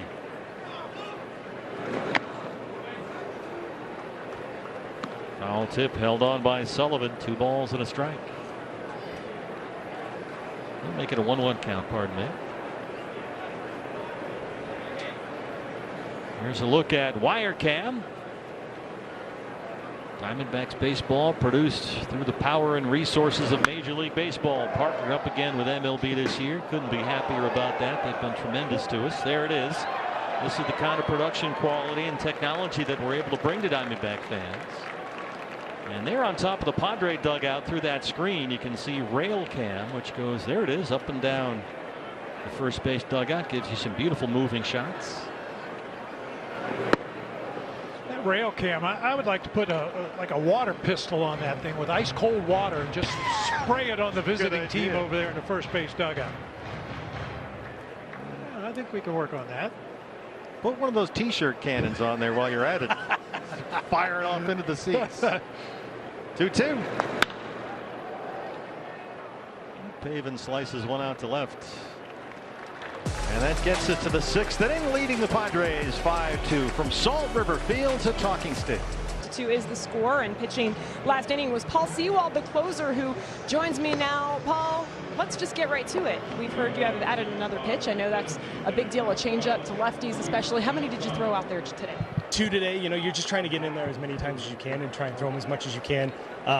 only threw 5 pitches to lefties, so it's just you're also trying to work on the fastball slider. It's not just the changeup. So you want quick innings, but you don't want too quick innings because you don't get to work on too many things. But that's why we're going to get out there 9-10 times and make sure that we get enough work. That's the interesting part, because it's a good time to experiment. It's a good time to work on things. But you also, you face some of these NL West teams, and I know the Padres didn't have a lot of starters here today, but you also kind of want to surprise the guys in the regular season, right? Yeah, you're not trying to face Manny and Bogarts and those guys, and then just the guys from LA. So we're going to try and make sure that we're out there against people who maybe won't see me in the regular season, so that they haven't seen it. Mostly it's just against the guys that I faced 10, 12 times now. I faced Shohei so many times in the AL West, and now he's in my division again. So it's kind of just to surprise people that have seen me enough and kind of see the fastball slider, and just to give them a little bit of doubt. You have a pretty good track record against Shohei, but I'm sure that didn't mean you were looking forward to having him in the division, right? Well, this is the second time we talked about this today, so I'm sure I'm due for a bad one against him. He's just such a superstar and a global star, and a great thing for baseball, but would have been better anywhere other than the NL West, yes. Let me go back, though, to as we watch the play over there from Emmanuel Rivera, who just entered the game. Very nice. And when you look at last year, coming over here, first of all, if I would have told you you're going to get traded to the Diamondbacks and you're going to go to the World Series, what would your reaction have been? It would have been a lot better than I think the shock of getting traded was. I was excited, obviously, to get traded to Arizona no matter what. If you'd have told me I was going to the World Series, I would have been even more excited. It was quite the whirlwind and quite the roller coaster of a year for us, but ended just about as good as it gets. And shortly after you showed up, though, it really solidified the bullpen, and the bullpen went on an unbelievable run. And you guys were lights out. How satisfying is that to know that you were able to make that kind of an impact on a championship caliber team? I try not to think that I had that much of an impact on it. I think it was just a consensus group that really, reached their peak potential in the most important time. But I was just excited to be a part of a pen that really, really excelled in the playoffs. We did, started with Game 1 in Milwaukee and rode all the way through. And so it's just, it was great that people talked about a bullpen when I came over here. Everyone said how bad our bullpen was. I think that's just a testament to everyone really working hard throughout the season and just, not taking what happened in July too seriously and just working on it and going back to work. In the game where there's so much change, how nice is it, too? Not only is the bullpen still together, you've got all those pieces, but the team is together and then added Jock and Gino and all of that. So expectations, I know that's kind of a bad word, right? You guys just want to go out and do your thing, but you got to feel pretty good, right? Tori wants to use the word standard around here, not expectations. The E word is nasty. We're going to try not to use that. Yeah, our expectation can't be to win 3 more games than we did last year. Our expectation just has to be, let's be the best we can be in April, and then we're going to be a little bit better in May, and a little bit better in June, and a little bit better in July, and hopefully reach, our peak as a team in October. That's the goal, is to get to October and then reach your peak. So, this team focused on being the best they could be when they left Salt River last year, and that's why they got off to such a great start even before I got here. And that's what got us to the postseason, was the fact that we were the best team in the National League on July 1st. So that has to be our focus going into this season as well. Not, hey, if we win 3 more games than we did last year, we're going to be world champions. So that's the biggest focus right here. Sounds good. I like it. Standard is what it is, Paul. That's Tori's word. That's not mine. I'm not saying what the skip tells me. All right. Well, thanks for the time, Paul. Enjoy the off day tomorrow. I appreciate it. Oh, we will. Thanks. Guys. Thank you, Jody, and thank you, Paul. Yeah, that has been the mandate from Tori Lavello. That was his big message to the troops when camp began, is that expectations sometimes are not met. So it's not about expectation. It's about setting a standard for a level of play and maintaining that throughout the year. As we get a look at Miguel Castro out there in the 6th inning. His 3rd appearance of the spring. He's worked 2 innings, 1 walk, 4 strikeouts. 2 balls and 2 strikes on the Padre catcher, Brett Sullivan. Stolen base there for Tyler Wade.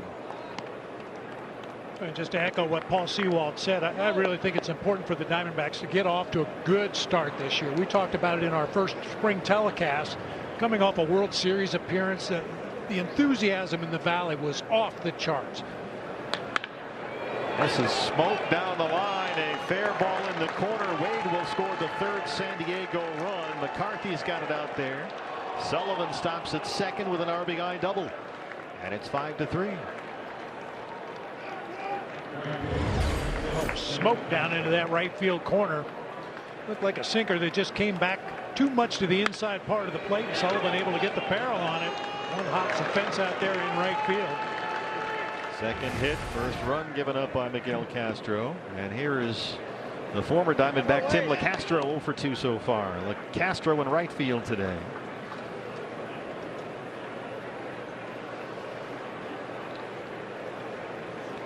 Third plate appearance for LeCastro, and he hasn't been hit by a pitch yet. That has to be some kind of a record. He's overdue.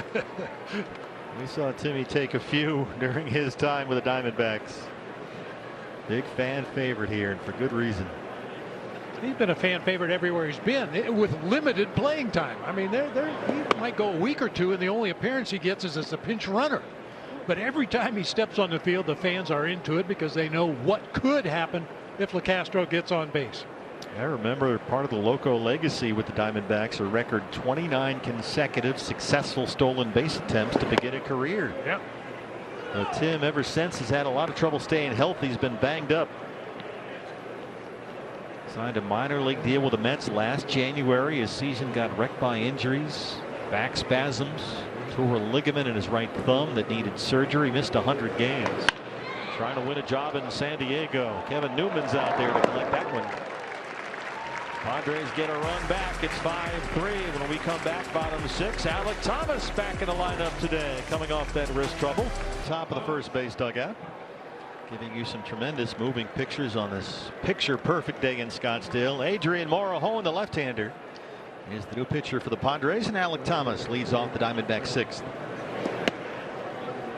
Alec 0 for 2 so far. His second game this spring, coming off that wrist trouble.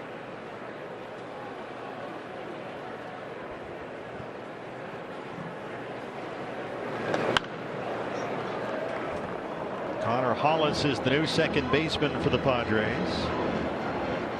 Blake Duncan is the shortstop. Oscar Mercado has replaced Tim LeCastro in right field, and it's Kevin Plawecki behind the plate for the Padres.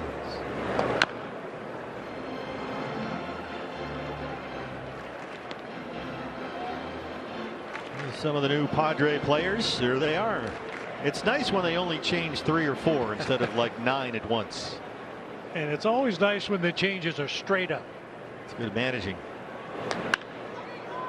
Alec lifts this out fairly deep to center as Okar's still out there.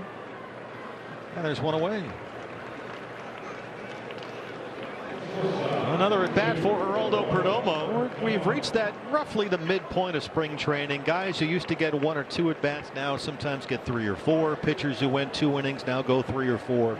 Everybody just getting a little deeper into these games. Diamondbacks with a scheduled off day tomorrow. And this is a key for Geraldo Perdomo this year. They have kind of mandated that he get better from the right hand side of the plate. He's a switch hitter. They want to see the right hand offense improve. So a good chance for Perdomo against a pretty good lefty here in Morejon.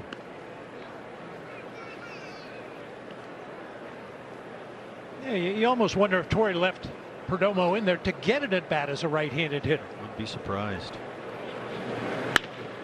Roll to third. Batten has it.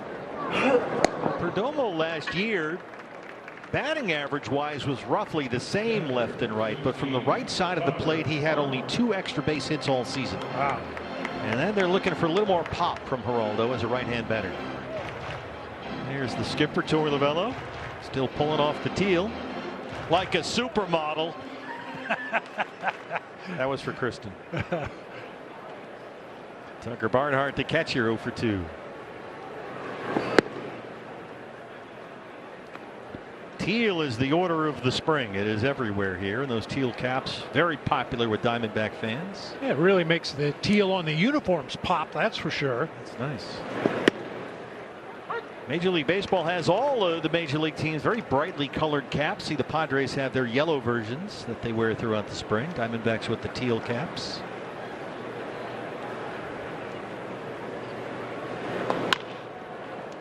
One more time. Matthew Patton at third collects that one. Morejon, a 1-2-3-6. Off to the 7th we go, leading San Diego 5-3.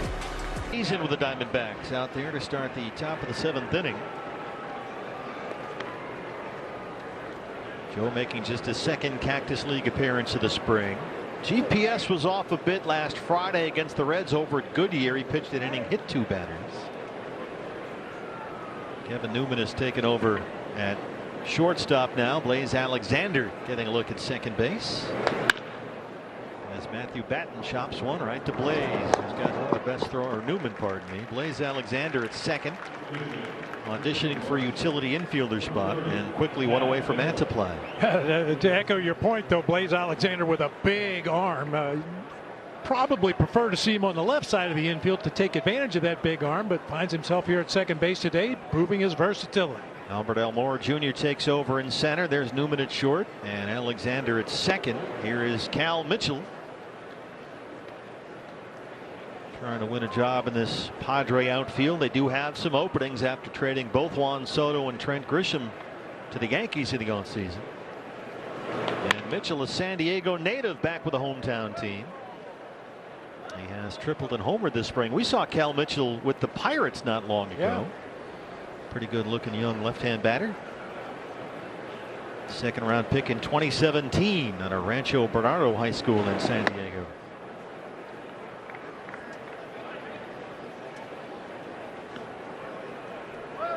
You mentioned Mitchell, a local boy from San Diego, much like Joe Musgrove. Yeah, that's true. Yeah, Joe Musgrove threw the first no-hitter for the San Diego Padres in their history, and a hometown boy. His mom and dad own a diner outside of town, and that's the place to be, the Musgrove Diner. From Grossmont High School in the San Diego area, Joe Musgrove. 2-2 on Cal Mitchell. Look out. A lot of competition for left-hand relief spots in that Diamondback bullpen. Kyle Backus is starting to get a lot of attention. He's come up through the Diamondbacks minor league system. Of course, you have Kyle Nelson and some others who can get the job done. Mantiply, a former All-Star, gets the strikeout, and it's 2 down. There were some teams in the major leagues last year that didn't have a left-handed pitcher out of their bullpen. It's always a nice thing to have at least 1 or 2 lefties down there in case you have that one at bat late in the ball game against an Ohtani type player at the plate. You want that lefty to match up. Jose Azocar, the center fielder, 1 for 3, a single in the first.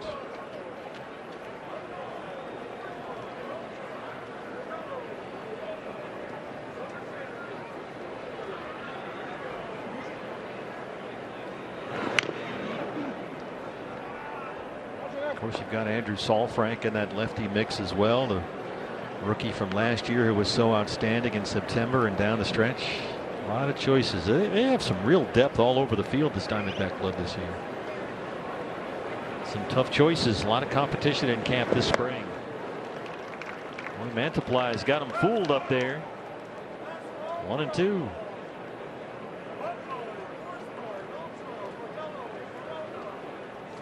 Difficult season last year for Joe. Dealt with left shoulder inflammation in the spring.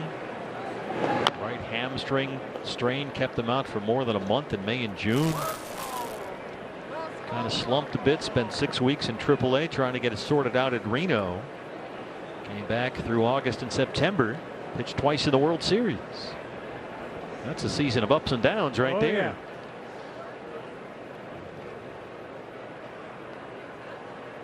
Joe just turned 33 the other day as Okar with good speed aboard, a 2-out single.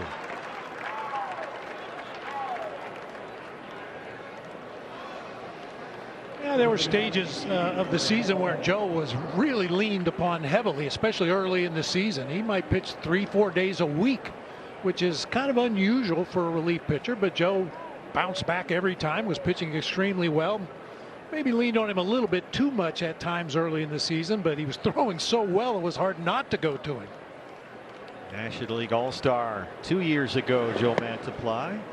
Graham Pauley, the Padre first baseman today, he singled and walked. Joe in that All-Star season in 22, to your point, Bob, 69 appearances out of the bullpen. A very impressive sub-3 ERA. Dry Fork, Virginia. Joe Mantiply. Virginia Tech Hokie.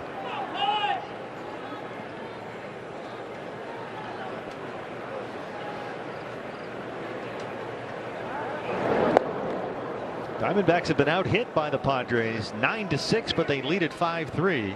Eugenio Suarez, a 3-run homer in the third, the big blow so far. Yeah, the real difference in this game has been the 3 errors that the Padres committed early in the ball game. And they kicked it around a bit out there. This one will shoot through the infield by Alexander. Zokar with that speed gets into third easily. And the Padres have been on the corners with 2 outs, and the hitter will be Luis Campusano.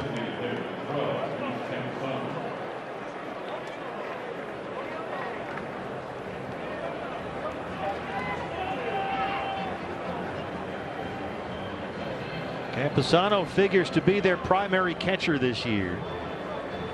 He is the DH today, trying to get in some extra at bats before they head off to Korea for the Seoul series against the Dodgers. Padres' catching mix was kind of a mess last year for a while. It eventually settled down. They brought in Gary Sanchez, who hit 19 homers in just over 70 games, but he hit the open market again this winter. Their other catcher last year, Austin Nola, signed a minor league deal with the Brewers. They have Plawecki, who's in the mix. Former Met and Red Sox great. He's on deck right now. But Campusano figures to be the guy behind the plate this year in San Diego.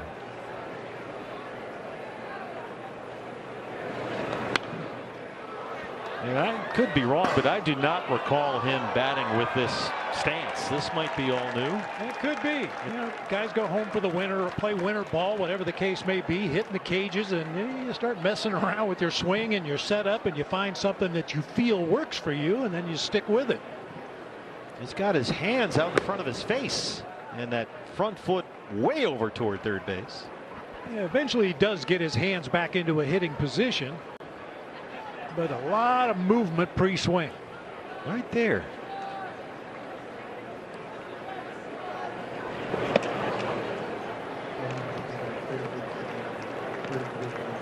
Well, part of Campusano's challenge, A.J. Preller, their GM, says, is showing that he's capable of playing at the big league level as a regular type player day in and day out. And he's got his opportunity this year. Slaps that one foul. And of course, he had that left thumb surgery, missed a lot of time last year, but came back and had a very good second half. He hit better than .330 after the All-Star break last year. Antiply now with 20 pitches in the inning. Trying to strand 2, a full count on Campusano, 3-2. And here it is. Digs at that one. Tristan English, the first baseman, runs out of room. Don't hit rail cam over there.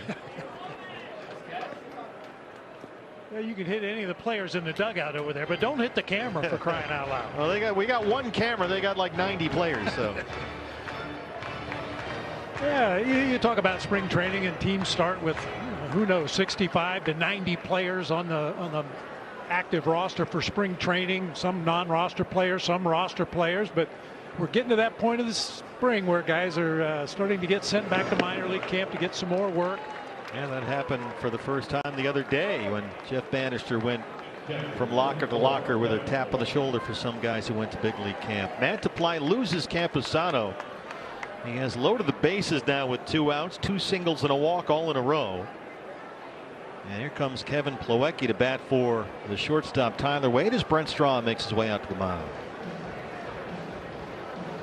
Well, you like the way that Joe got those first 2 outs, a ground ball and a strikeout, but since then it's been single base on balls. Just the second walk issued by Diamondbacks pitchers today.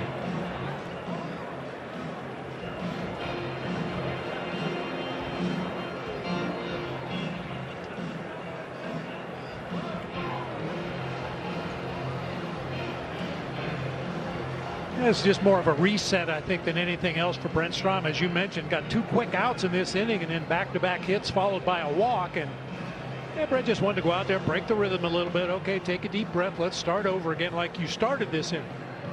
Looks like Wyatt Hoffman has come on to run for Campusano at first. Plawecki is the hitter. His first at bat today. Zokar at third, Paulie at second, and Hoffman at first with 2 outs.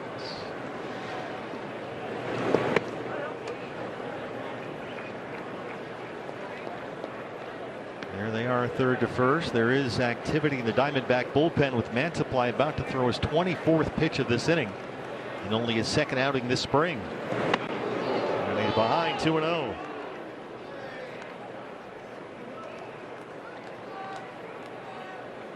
The fastball had a lot of cutting action. He really got down underneath at that time. Mechanically, it appeared he wasn't right on that particular pitch and almost hit Plawecki.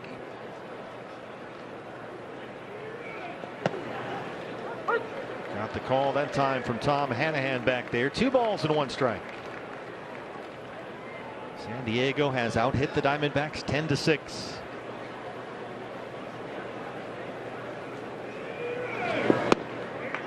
This is low with a 2-1. 3 balls and a strike on Kevin Plawecki.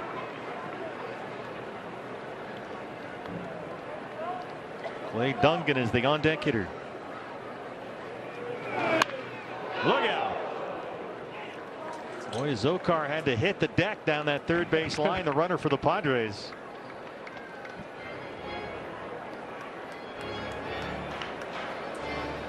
That foul ball actually works out well for the Padres. Now with a 3-2 count and 2 outs in the inning, bases loaded, everybody's going to be in motion with the delivery here. Back-to-back 3-2 counts for Mantiply. Here it is. Here they go. Popped up. Should stay playable. Newman fighting the sun.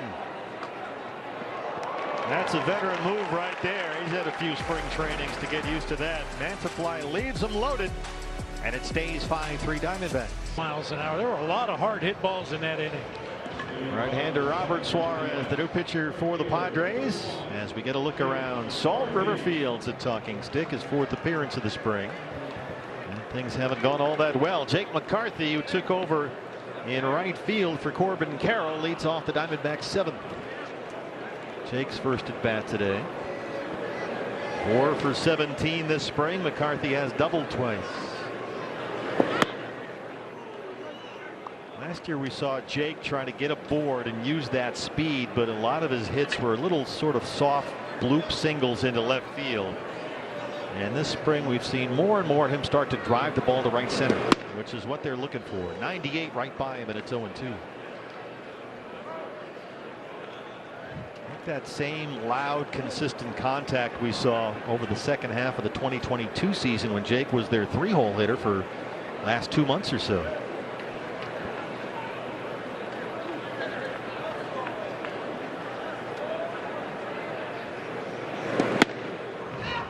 '98 and 99 from Suarez, and McCarthy strikes out to start the 7th. That's not fair. No, it's not. You might only get 1 at bat in a game if you come in late like Jake McCarthy has and facing a guy throwing upwards to 100 miles an hour. It sounds louder than that too, doesn't it? Yeah, it does. Cattell singled and scored in that 4-run third. He's 1 for 3. Kevin Newman is the hitter, batting for Marte. So Newman gets his first at bat today. Veteran infielder, former U of A product, trying to win a bench spot on the Diamondbacks club this year. 2 for 16 so far this spring.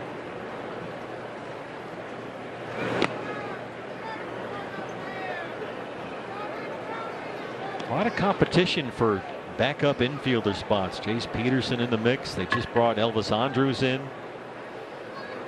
Kevin Newman, Blaze Alexander. That's another tough call.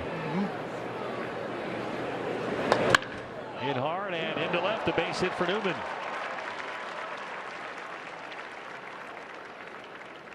And the difference I think this spring for me is you have guys who have experience at that particular position, being a utility guy coming off the bench, maybe playing once or twice a week and still being an effective player.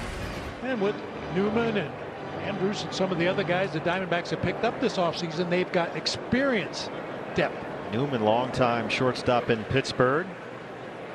Last year with the Cincinnati Reds. Kyle Garlick has homered twice this spring.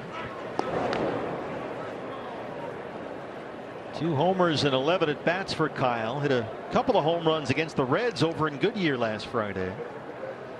Signed as a minor league free agent at the tail end of last month.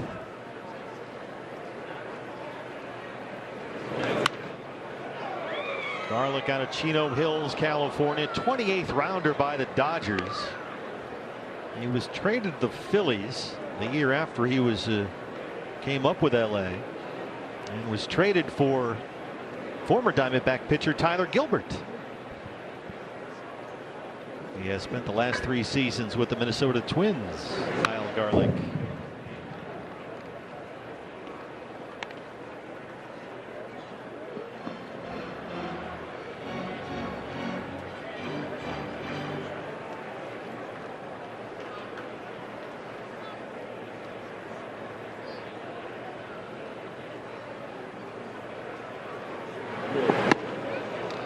Well, Suarez has been a handful with that 90-plus fastball. Struck out McCarthy. Now gets rid of Garlick.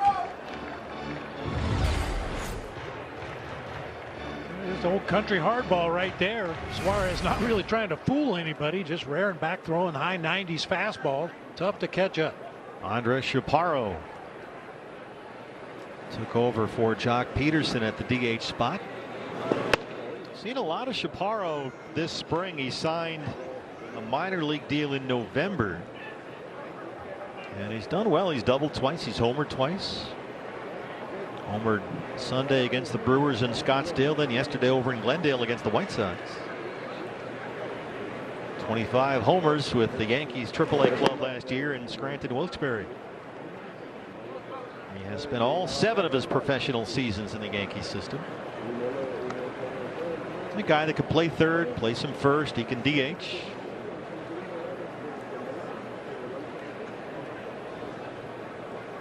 Kevin Newman at first base, 2 outs.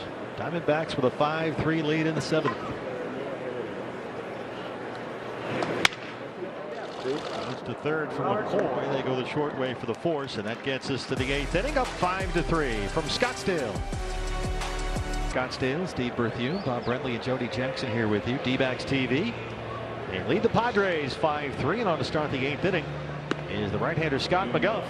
2 appearances in 2 innings this spring. Scott worked on Saturday a scoreless inning against the Angels over in Tempe. All new battery, Christian Serta takes over behind the plate, replacing Tucker Barnhart. Clay Dungan is the hitter for the Padres. Came in to take over at shortstop for Tyler Wade.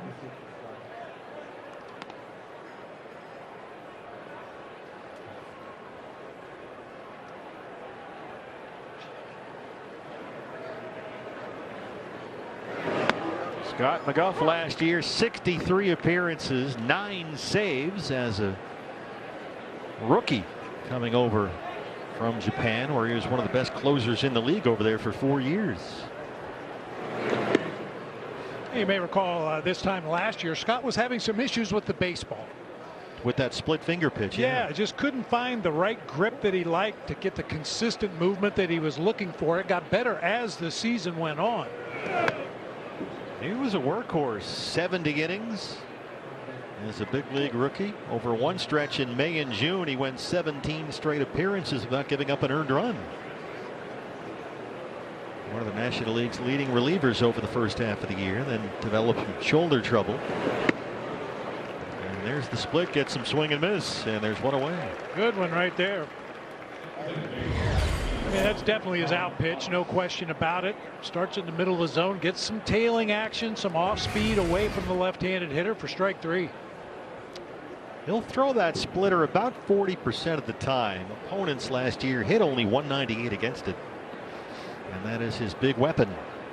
Connor Hollis, the hitter for the Padres. Oh yeah, look at that one.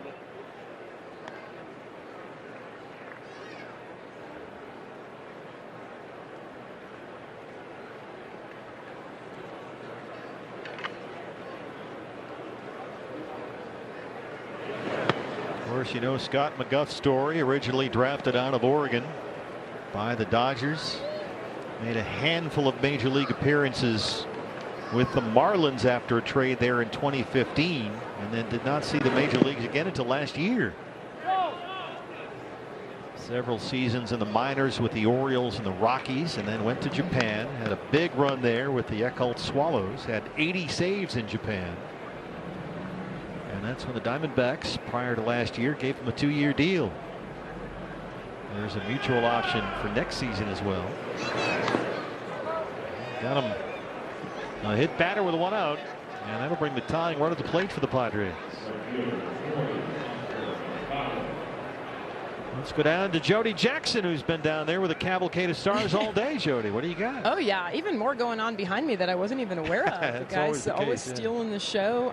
But, yeah, guys, just touching a little bit more on that backup shortstop position. Kevin Newman in there right now. But as you guys talked about in the open, Elvis Andrus was signed on Sunday. And here's a guy, a 15-year veteran, Torey Lovello, really talked about him Sunday. Excited to even just get a chance to talk with him, have him on the club, what kind of leadership he could provide. But he was asked, what does he want from that backup shortstop position? Number one thing he said, pick up the ball. So you could tell defense is number one. Hey, get some good at-bats as well.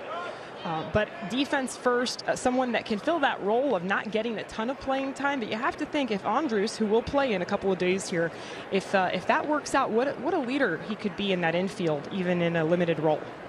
And yeah, Jeff Bannister was his manager for a while in Texas. We talked with Bandy about that before the game today. Elvis, he said, was one of his favorites.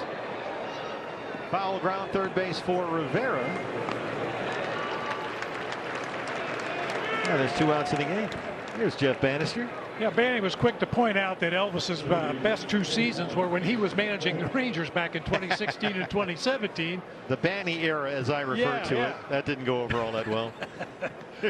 Mason McCoy now. Yeah, we enjoy our conversations with Jeff Bannister. Well, he's a tremendous resource. I liked how a member of your staff was down there with us and asked Banny, how many games you want Gabby Moreno to catch this year? And he said 162. Didn't even hesitate to say 162. Didn't even blink. Of course, you got to figure 120 is about the max number, and there's a good competition behind him with Tucker Barnhart and Jose Herrera looking for that job. And you've got a youngster. In fact, he mentioned the youngster who's back there right now to us, Christian Serta, as a guy that he's had his eye on. Likes what he's seen so far in this camp.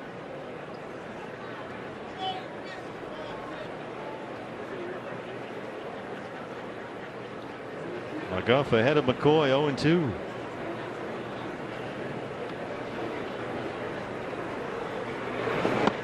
Swing and a miss. Scott McGuff. 2 strikeouts in a scoreless 8th inning.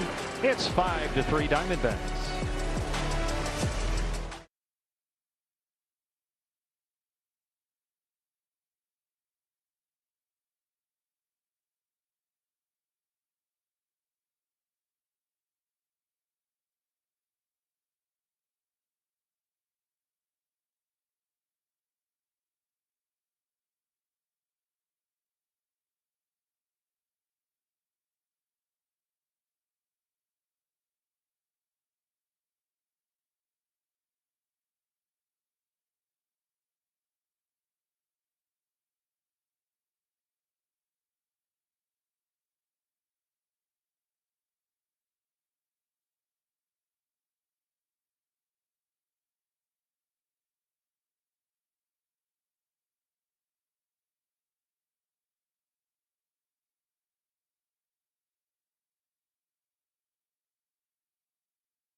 Is presented by authority of the Arizona Diamondbacks and may not be reproduced or retransmitted in any form.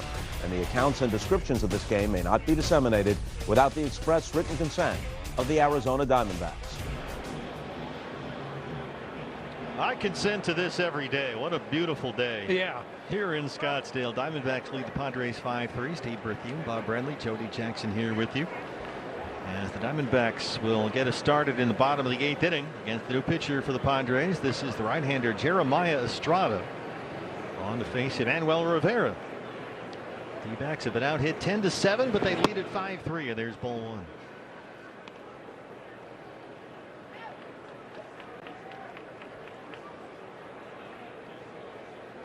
Got to finish this one up, but I'm sure this is the kind of game Torrey loves. Why so? There's a base hit for Rivera. Well, as I mentioned an inning ago, the difference in this ball game is the poor defense by the Padres in that one inning and really opened the door. The Diamondbacks took advantage of it. In the meantime, the Diamondbacks have played pretty flawless defense, and we know how important that is for Torrey. Go out there, pick up the ball, throw it where you're supposed to throw it, back up bases, do what you're supposed to do defensively. Don't hurt yourself. And the Padres have done exactly the opposite today. Torrey's 8th season as the skipper, and yeah, you're right. Nothing drives him more batty than when you don't catch the baseball. Tristan English. Big swing and a miss. Took over at first base for Pavin Smith. Tristan 3 hits and 16 Cactus League at bats. Couple of RBIs. Diamondback 3rd round pick out of Georgia Tech in 2019.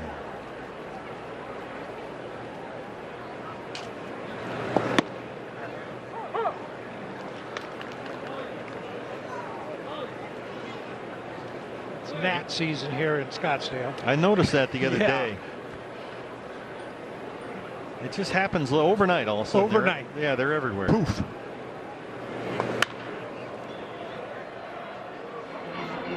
It's when the wife starts yelling at you to close the back door.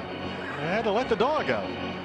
Get on the other side of the door and then close. Why is there That's what I hear. A cloud of bugs in the kitchen? Get on the other side and stay out there. English slams one to center. Head is under it, and that's the first out of the 8th. Dylan Head in center field for the Padres. There's another veteran trying to win a job in Diamondbacks camp this spring. This is Albert Almora Jr., a late signee to a minor league deal. Once the 6th overall pick in the draft by the Cubs. That was back in 2012. Played 5 seasons in Chicago. Was a rookie on their 2016 World Championship team.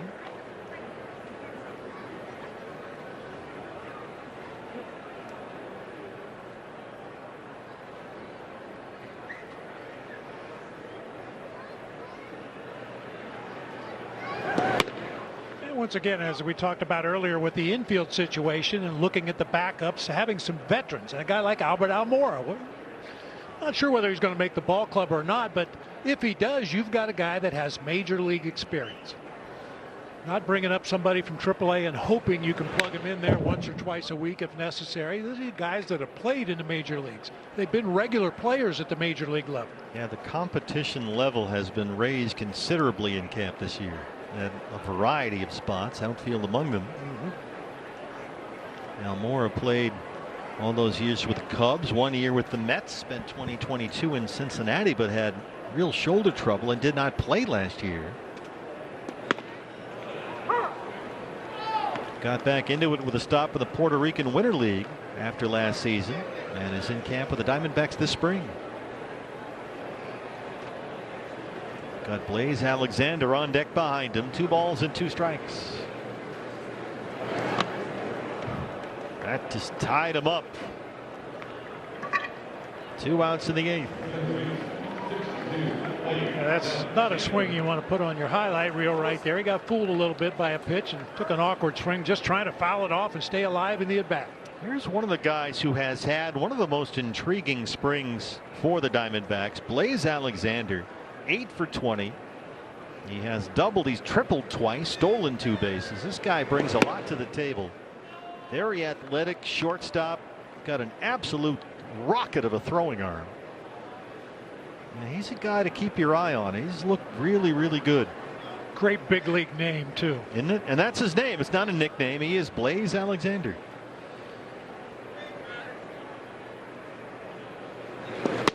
(24 years old). He's had a lot of injuries coming up through the Diamondbacks minor league system. An 11th round pick out of high school back in 2018. A lot of people rooting for Blaze Alexander. Nobody more so than the guy in the on-deck circle. He wants it at bat. That's true. That's Serta, the catcher. Yeah, they get a chance to get an at bat in a big league spring training game. Come on, get on base, Blaze. Well, we saw Tommy Troy, who was their first-round pick out of Stanford last year, get an at bat. Yeah. Yesterday against the White Sox over at Camelback Ranch. There's a look from Wirecam, moving along the third base line behind Blaze Alexander. 1 ball and 2 strikes.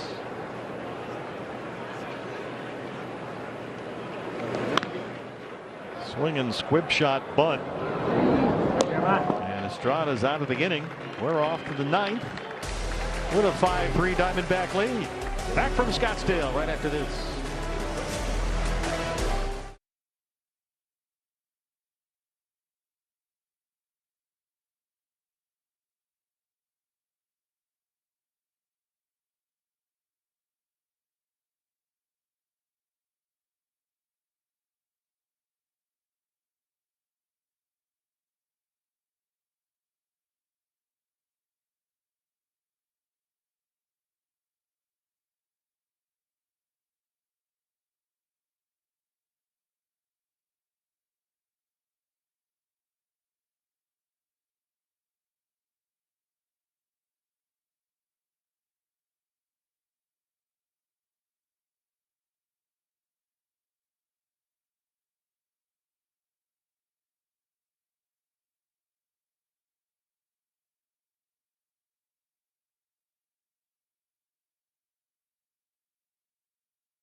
Salt River Fields at Talking Stick. A lovely afternoon here in Scottsdale. We are back with you a week from Thursday. That's Tuesday. That's March 14th. Let's start this again. March 14th against the Kansas City Royals. Did I hit the wrong thing? No, it's a Thursday. Yeah, it says Tuesday. That's operator error. Thursday, March 14th. We're back with you against the Royals. A 1 o'clock start here in Scottsdale. Andrew Saalfrank is the new pitcher to start the ninth. You mentioned a couple of times that the Padres have out-hit the Diamondbacks today, but of their 10 hits, only 1 has gone for extra bases. That was Sullivan's double off of Miguel Castro. That's Cal Mitchell with a little tapper to Blaze Alexander at second, and there's 1 away. 1 extra base hit for the Padres. Only 2 walks issued by the Diamondbacks pitching staff today. It's a good way to go about your business. Diamondbacks would get back to 500 if they can hang on here. They would be 6-6 in Cactus League play. Padres would drop to 7-7. Dylan Head, the center fielder, is the batter.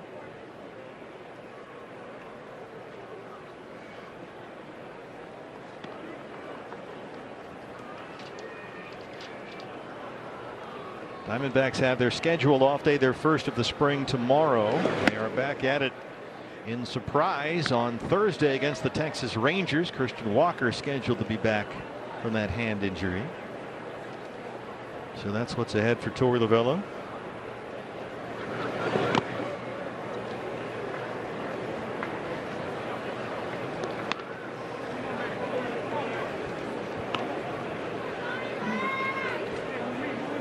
Three appearances this spring for Andrew Saalfrank. He worked an inning Saturday against the Angels in Tempe.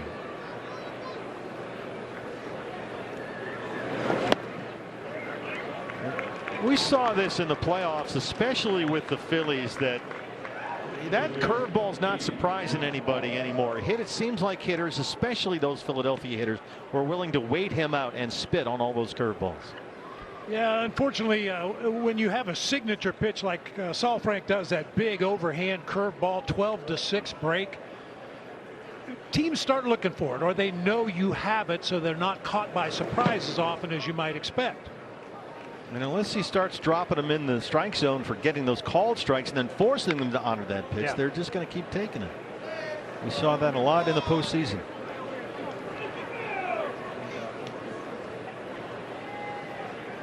Graham Pauley, the first baseman, has singled twice and walked.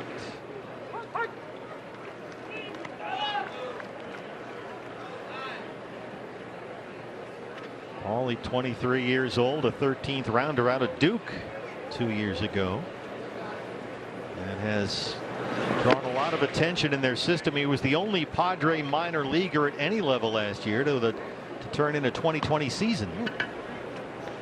Moved up from low A to high A to double A. Finished up with a .308 batting average, 23 homers, 22 steals. And then hit 5 more homers for Peoria in the Arizona Fall League.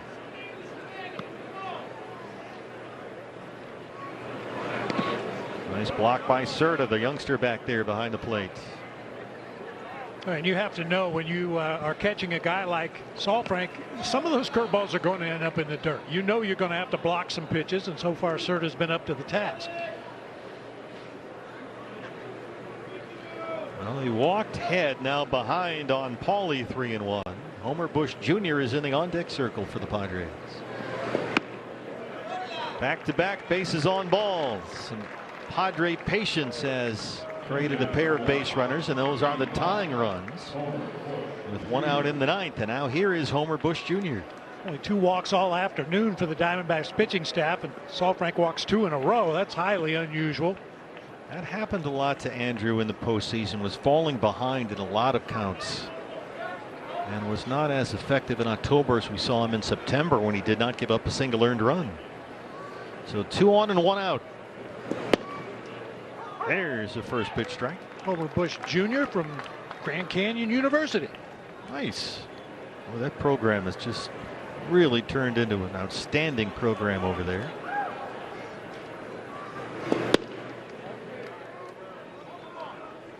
Just missed with that sinker. 1-1.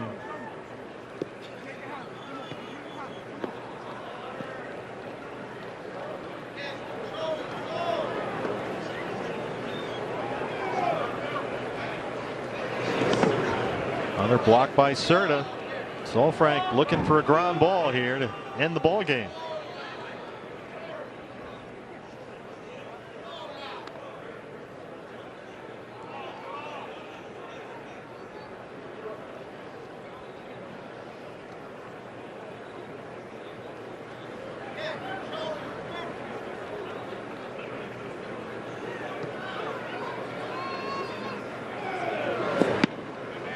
That's in there for a strike. 2-2. Christian Serta back there is only 21 years old. Young catcher in the Diamondback system from the Bronx, New York. Swing and a miss. And Saalfrank battles back to get the strikeout, and that's out number 2.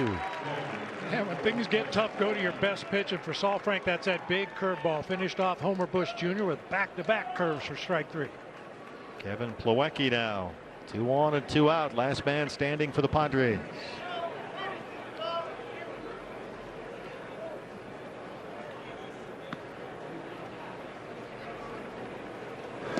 Hope you've enjoyed our broadcast on dbacks.tv. Don't forget you can stream every Diamondback game all season long on any device with no blackouts in the Arizona area. The entire season, only $99.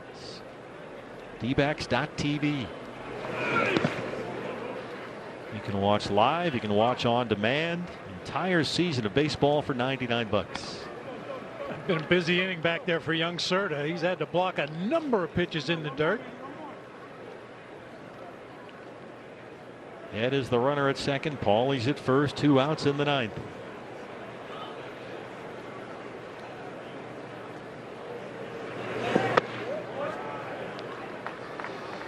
There is activity in the Diamondback bullpen. Looks like left-hander Kyle Backus, who's looked very impressive this spring, starting to get loose. And there he is. Saalfrank about to throw pitch number 20 in this inning. Backus is another lefty that has impressed.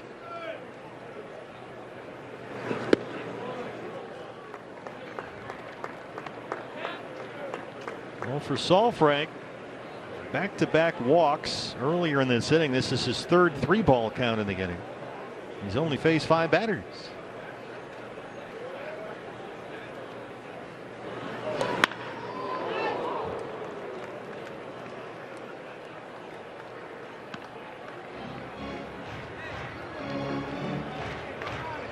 Back with you on D-backs TV a week from Thursday, March 14th, 1 o'clock start here against Kansas City. And their new $288 million shortstop, Bobby Witt Jr. He'll be down from surprise. 3-2, runners on the move. Chopped to short, Newman charges. And Andrew Saalfrank had to labor but strands those 2 bases on balls. Diamondbacks get back to 6-6, 500 this spring with a 5-3 win over the Padres. Kind of a quiet game offensively after that 3rd inning for the Diamondbacks, but they did enough damage in those first 3 innings to make it stand up for a win. So a well-earned off day tomorrow, and they're back at it Thursday in surprise against the Texas Rangers. We'll see you a week from Thursday against Kansas City on D-backs TV. Our thanks to everyone who helped produce this broadcast. Geraldo Perdomo mic'd up for us. We're back with you March 14th against the Kansas City Royals. We're all done from Scottsdale. 5-3.